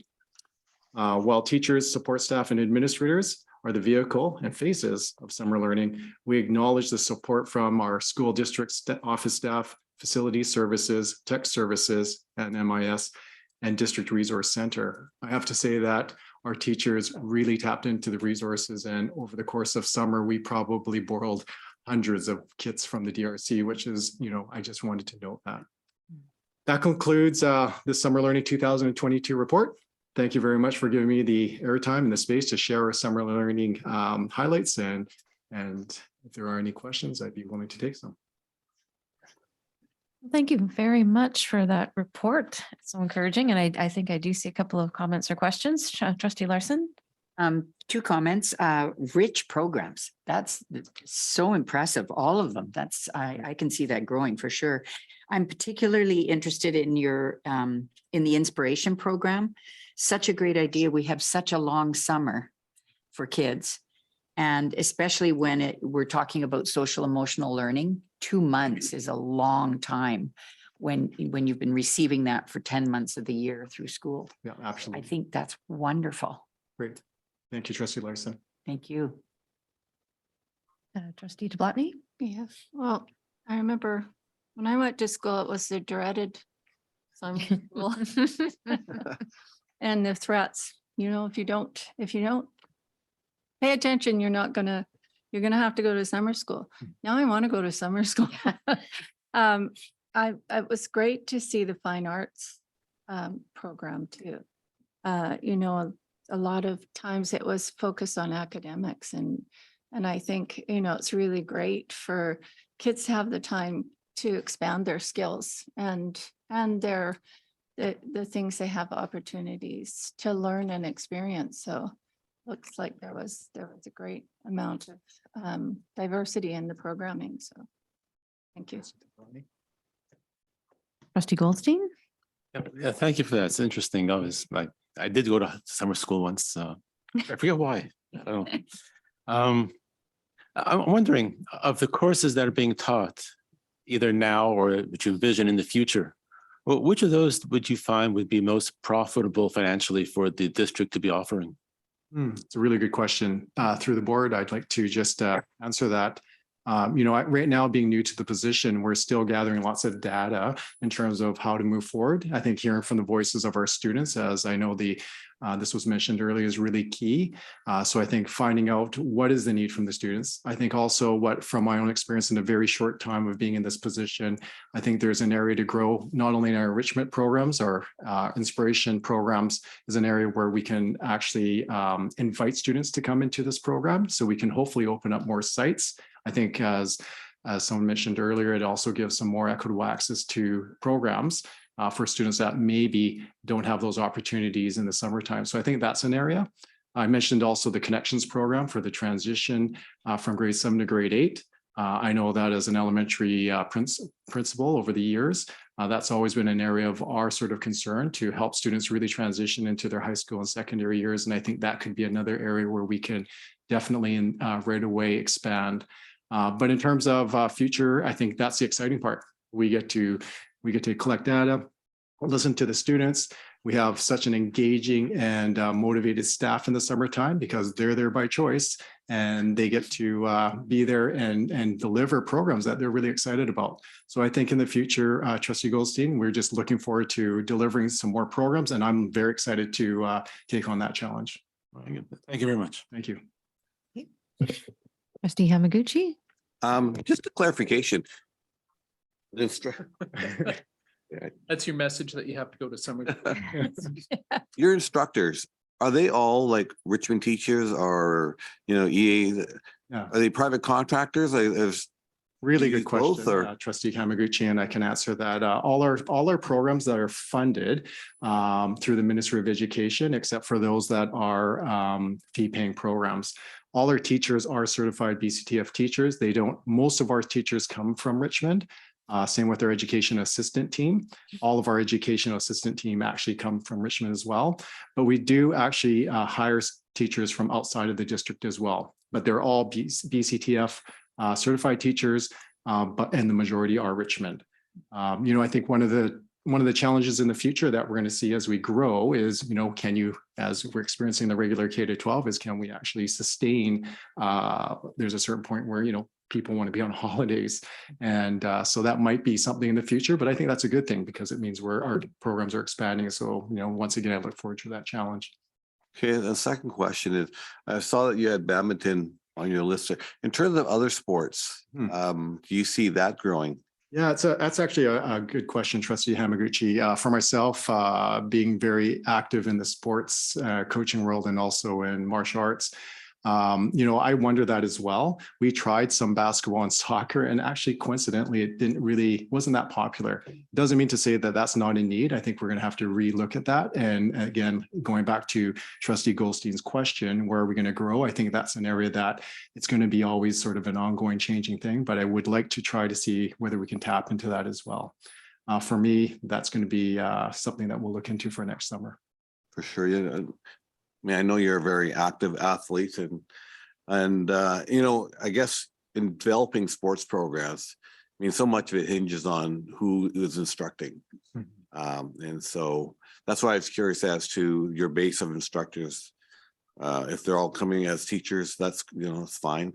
But there are some programs where it's pretty specialized, and, I don't know if the capacity is there, in terms of the teaching pool, so. Thank you, Trustee Hamaguchi. That was a great question, and we'll continue to look into that area. Thank you. Thanks. Trustee Lee, do you have a question? Thank you, Madam Chair. No, just a comment if I may. Yes, Yes, absolutely. I want to share my first summer school experience. I was going to Kalani at the time, and it was in order to catch up on some grade 9, grade 10 subjects.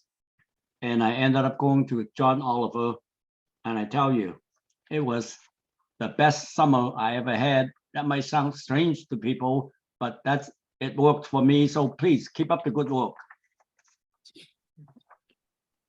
Hey, thank you, Trustee Lee, and thanks, everyone. Seems that summer school is, I mean, the takeaway from that I have as I'm hearing stories of people, is that summer school carries a lot of meaning, and that experience is carried with us. And so it's important what we're offering and what experience students are having with the district and with our programs, because we carry that with us. So thanks again for your report. Great. Thank you, Chair. Next one.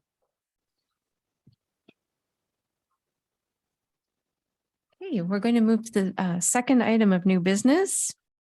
And this is a bylaw reading that the district is going to, the board is going to need to pass. And I'm going to just ask our Secretary Treasurer, Ms. Cindy Wang, to lead us into this, describe what it is we're doing here. Thank you, Chairperson. So the report is on page 63 of the board meeting package. And the proposed bylaw is on page 64 and 65 of the package.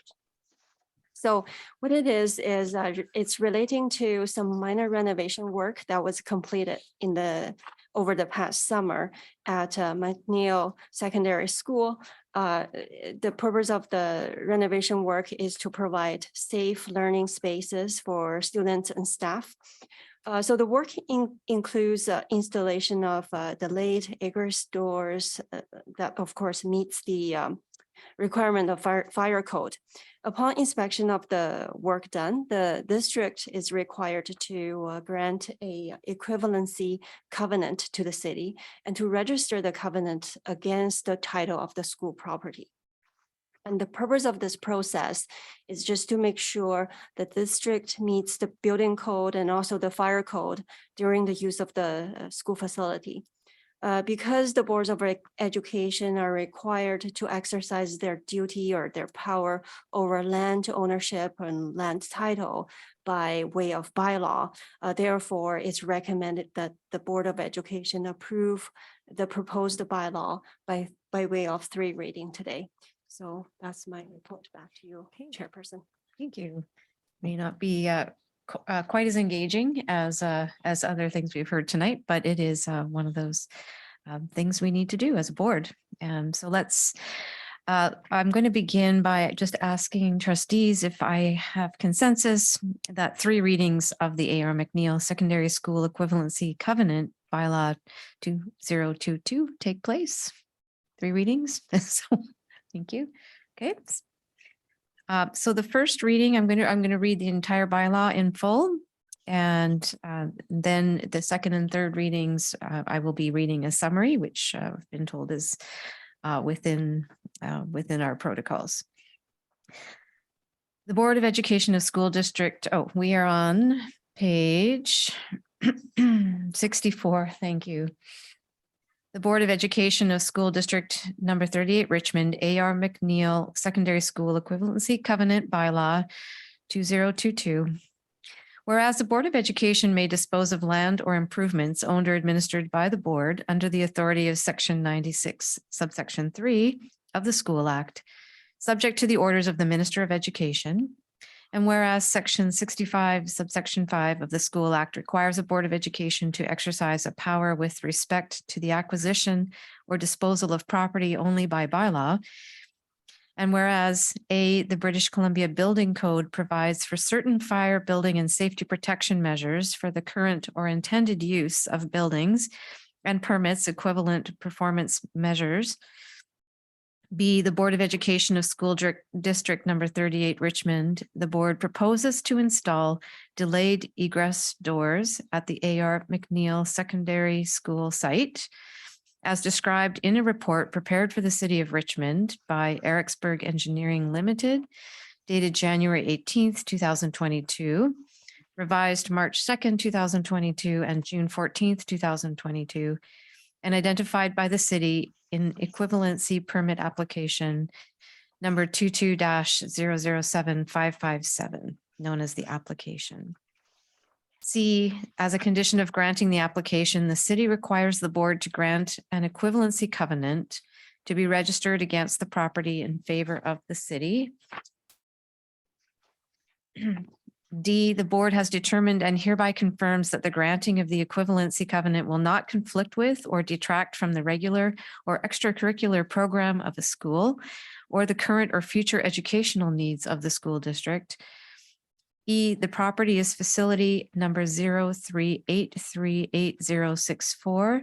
And F, the address of the property is 6611 number 4 Road, Richmond, British Columbia, V6Y1R4. And the legal description of the property is parcel identifier 027-840-891. Lot 2, section 10, Range 6, Range 6 West, New Westminster District Plan, BCP 39451. Now therefore, be it resolved as a bylaw of the board that the board grant the equivalency covenant to the city in the form required by the city and register the equivalency covenant against title to the property.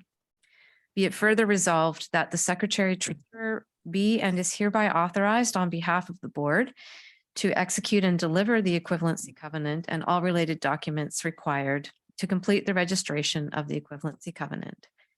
This bylaw may be cited as School District Number 38 Richmond, A.R. McNeil Secondary School Equivalency Covenant Bylaw 2022. I have a mover for this first reading, Trustee Jablotny, and seconded by Trustee Goldstein. Any discussion, call the question, all in. Oh, I got a question, Madam Chair. Sorry, yes, thank you, barreling right through here. Yes, Trustee Lee, go ahead. If I may, through the chair, I wish to put this question to our Secretary Treasurer. I see the subparagraph C as a condition of granting to the city, blah, blah, blah, equivalency covenant. Maybe you could help me to understand a little bit. They are asking for this equivalency covenant for what is the simple purpose? Sure, I can respond to your question, Trustee Lee, through the chair. So basically, this covenant is just to be registered against the school property title. And basically, it's saying the school district will follow the fire code in all times during the use of the school facility. That's the whole purpose. So am I to understand that the city wants that because they wanted to make sure that the board would comply with those conditions now that we have been allowed to do this? Am I right? Correct, yes. Thank you, Madam Chair. Okay, thank you. Any other questions? Okay, we have the first reading moved and seconded. All those in favor? Opposed? Okay, that's carried.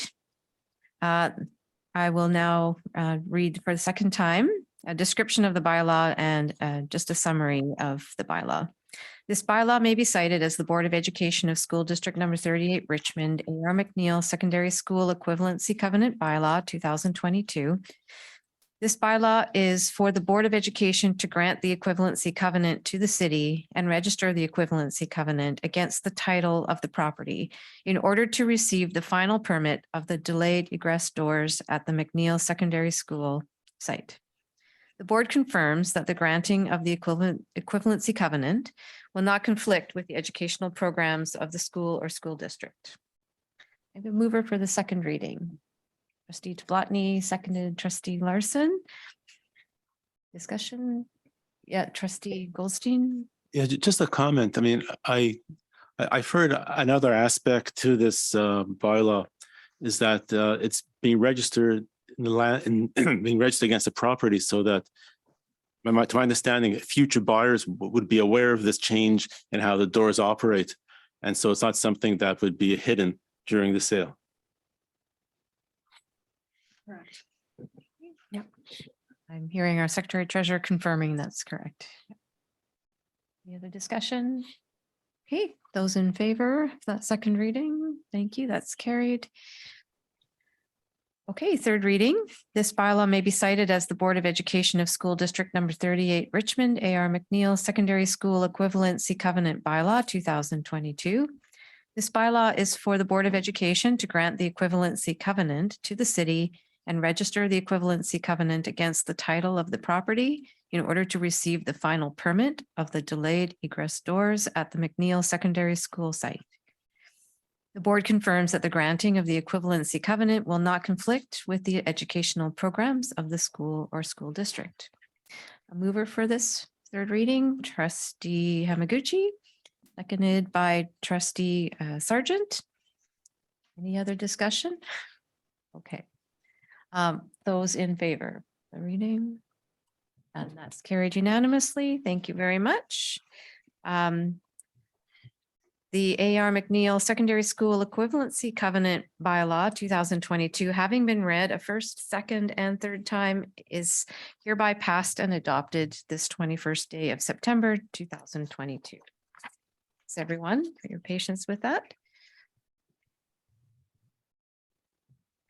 We're getting far into the evening and into our agenda. The board has wanted to bring an update to our school community, our district community on advocacy that the board has been engaged in. So I wanted to give you a couple of quick updates. First, you might recall that the board wrote to the Minister of Education and to our MLAs requesting a meeting to discuss funding, sustainable funding for public education and for the district. And so we did have a response, and on August the 29th, the board of trustees did meet with the Minister of Education, Minister Whiteside, and there are three MLA Green and MLA Yao to discuss funding concerns. And we, just to give you a couple of highlights, we spoke in that meeting about both concerns for our operating budget and capital planning and maintenance funding.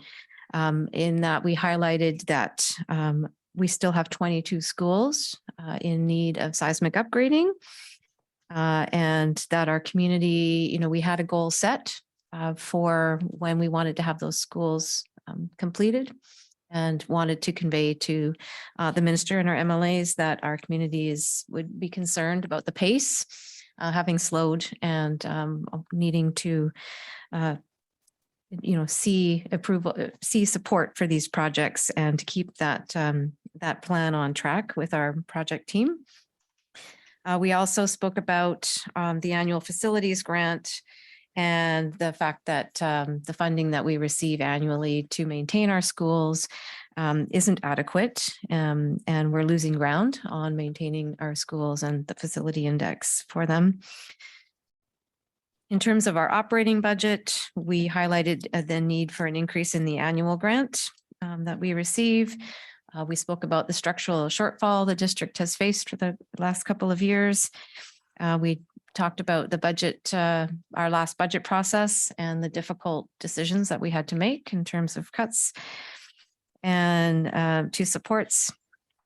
And especially at a time when, in fact, what we're really needing is an increase in funding, especially for supports for students and for our staff as we come out of the pandemic. We did speak about teacher and support staff retention issues that we have, unfunded inflationary and staffing costs, and also looking for a greater commitment to funding and support for our equity work, in particular decolonization and anti-racism work. So that was our meeting on August 29th. And we also just wanted to update you as well that in June, actually in May and June, in May, we made a written submission to the Select Standing Committee in Government and Finance. And that was followed on June the 15th by a verbal presentation to the Select Standing Committee. And again, we highlighted a lot of the same issues, capital and seismic. We talked about maintenance, we talked about operating grants and other issues. And you'll see in the agenda package that the consultation report, there's an excerpt of that attached. And some of the concerns, as has happened in the past, we're gratified to see that the committee has acknowledged concerns by our district, voiced by our district, as well as other districts. And you can take a look there. On page, and that's page 72 are the recommendations of the committee. And it's good to see some very concrete statements in there about underfunding and the need for change. And prior to that, you'll see some of the comments made by Richmond and other districts. So that was those were the two items I wanted to update you on. I actually had been thinking as well about the conversation we had earlier about the ministry, about equity, the ministries and education partners in BC's statement in support of SOGI, and also the brief, the presentation by Ms. Baverstock. And I wanted to put out an idea to my colleagues, whether or not you would entertain a motion or an action that we reach out to our district partners and collaborate together on a joint statement in support of SOGI, in support of the ministry and the provincial statement, and perhaps highlight some of the other equity work that's important to us. I don't know if someone would like to make Need to move. Yep. Okay. Trustee Sargent and seconded by, was that enough of a, well, I didn't really read it as a motion, so, but I can maybe say it again. So seconded by Trustee DeBlotny. It is getting late. That the board work with our district partners, partner groups to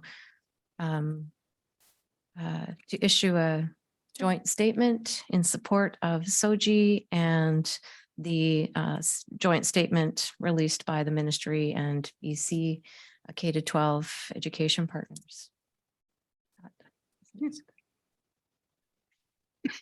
Any discussion, anything anyone would like to say about that? Okay, well then I'll call the question. All those in favor? Okay, and that's carried unanimously. Thank you very much.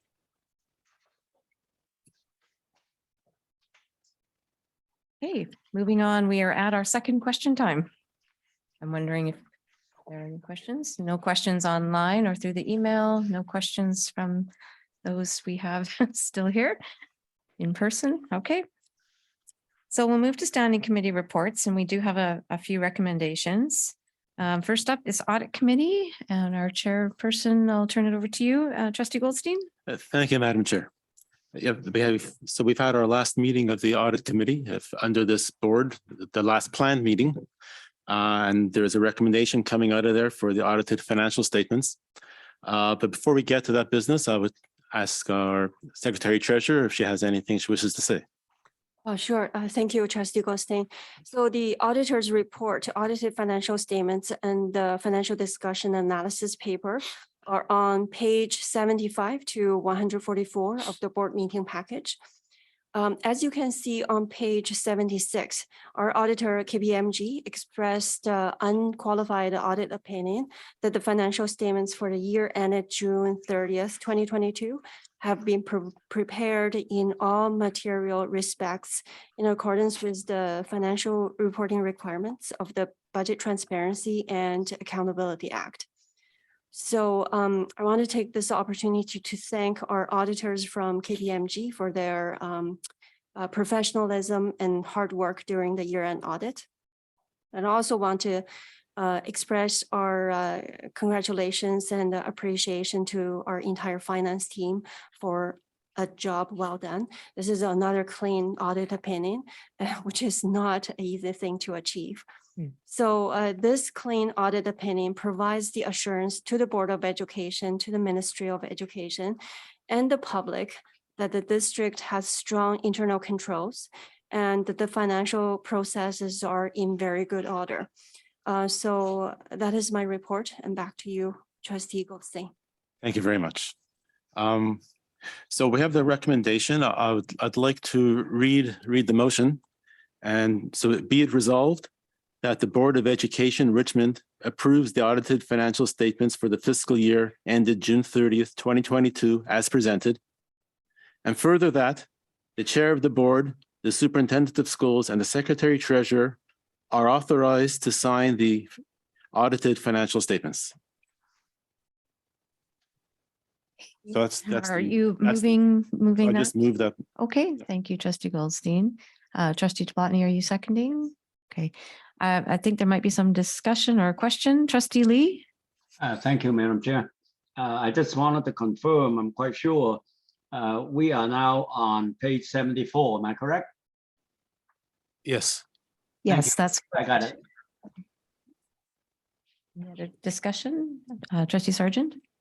Thank you very much. I was at Audit Committee and had the pleasure of listening to our auditors along with our staff. And I too want to say big congratulations to our financial staff. And I always say if the financial house is in order, then lots of kids can learn.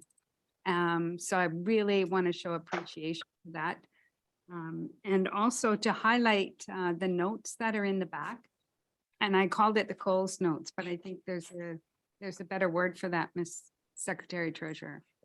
Was it a discussion paper or? Yes, a financial discussion analysis paper. Much better. And you know, that will be going after we approve this, that'll go on our website. Yeah. And it's really fantastic in it's open, transparent, easy to read. And I think for any new colleagues that might get elected, I think it would be it's a really good resource too, to begin to understand what we're doing. So huge appreciation. Thank you very much, Secretary Treasurer and your whole team. Okay, thank you. Any other questions or comments? Okay, I think we do have the motion on the floor, so I'll just call the question. Those in favor? Any opposed? That's carried. Thank you. We have audited statements. So before we finish up, I'd like to say a few words, okay? So this is I'd like to, so first of all, thank the staff, especially our Secretary Treasurer, for leading the committee and all the staff and the members of the committee on the process. It was a lot to take in, and I think the process went very well. And it will be my last formal committee, planned formal committee with the group, and thank you for that opportunity. I appreciate it. Maybe I would just add a thanks. I know we referred to your team, but Assistant Secretary Treasurer Fu, who I know worked very closely with the auditors and her team. Note of thanks to her.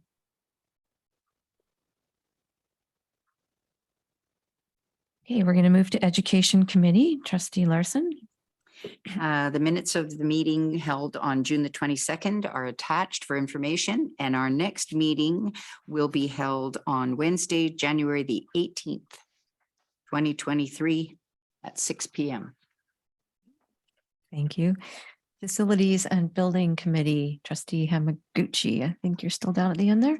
Still here. All right. The minutes of the public meeting The committee was held for June, oh, sorry, jumping ahead here. Actually, we're going to move to a recommendation. So at our last facilities and building meeting, we passed a recommendation to bring to the board regarding the Indigenous gathering spaces. And I'm going to ask Executive Director Jay McMillan to give some background on that, please.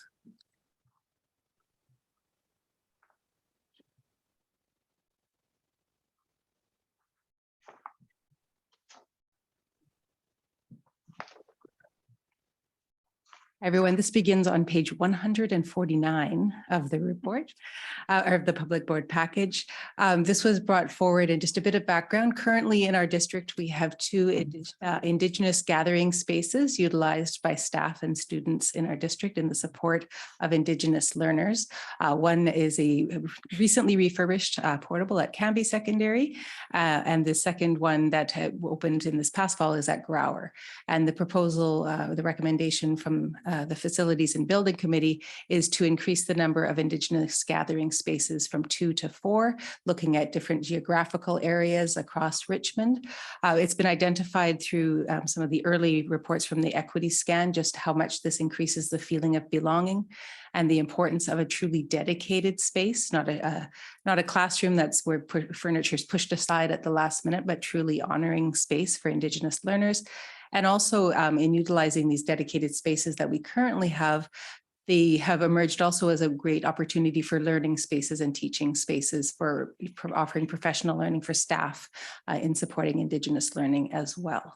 The report, as I say, begins on page 149 and goes to, I think, page 151 for further details there. Thank you very much. Are there any questions for? Any questions? Okay. I'm going to move the recommendation that the Board of Education approve that staff proceed with the proposed development of the 2 additional Indigenous gathering spaces as presented to a maximum cost of $300,000 funded from the local capital reserve. Looking for a seconder. Trustee Larson, thank you. Any further discussion or questions? All in favor? Sorry, I have a question. Sorry, Trustee Lee, I didn't see you up there. May I go ahead with my question? Yes, go ahead, Trustee Lee.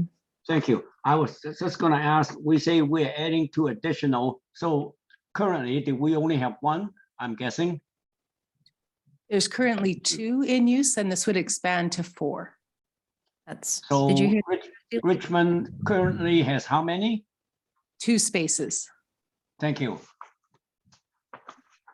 One of them is at Canby and the other is at Grower, is that correct? That's right. Okay, so those are the 2, and then we're looking at adding 2 more, and we haven't decided where they would go. No, we'd start exploring spaces once. Okay. approval. Yeah. So once again, all in favor? Just for process's sake, I think I probably should call the question, but thank you. Yeah. That's what I was wondering beforehand. Just for process sake, to make sure we're dotting our i's, Okay. our t's. So all those in favor of that recommendation, that motion, thank you. We did have a seconder, right? Trustee Tablatny? Yes. Or sorry, Trustee Larson. Okay, just making sure. Okay, and minutes of the June 1st meeting are attached for information. Our next meeting is October the 3rd. Okay, thank you. Finance and Legal Committee, Trustee Sargent. Thank you, Madam Chair. Minutes are here from June 15th, and there is a recommendation which I'll read and move. That whereas the Board of Education of School District 38 Richmond is paying for expenses incurred by the trustees in the discharge of their duties, be it resolved that in accordance with the School Act, the Board of Education of School District 38 Richmond approves trustees' expenses paid during the 3-month period ended June 30th, 2022 in the amount of $6,275.79. Hey, thank you. We have a seconder. Trustee Tablatny, thank you. Any discussion? Then I'll call the question. Those in favor? Thank you. That's carried as well. And just to note, Chair, that our next meeting is scheduled for December 7th at 10 a.m. And we are We are waiting to see after the board is elected and the chair of the committee is assigned. If there is a need to have a November meeting, then we will, the chair will assign that. Okay, thank you. So noted. Policy Committee, Trustee Plotney. Yes, policy committee, got lots to do. But we were sidelined by the Queen. And it was declared a day of recognition of the Queen's very long, wonderful service. And so we didn't have our policy committee meeting, so it has been rescheduled. It's not correct in the agenda. We are having a policy committee meeting on October 3rd at 11 a.m. Okay, thank you. We have no correspondence this evening, and we also don't have any reports from our board committee, council board liaison committee. Next meeting date for that is to be determined following the election. So I'll entertain a motion to adjourn. Trustee Larson, that was a quick hand. Trustee Blotney seconding. All in favor? Hey, thank you. Have a good night, everyone. Take care. Night. We have to get.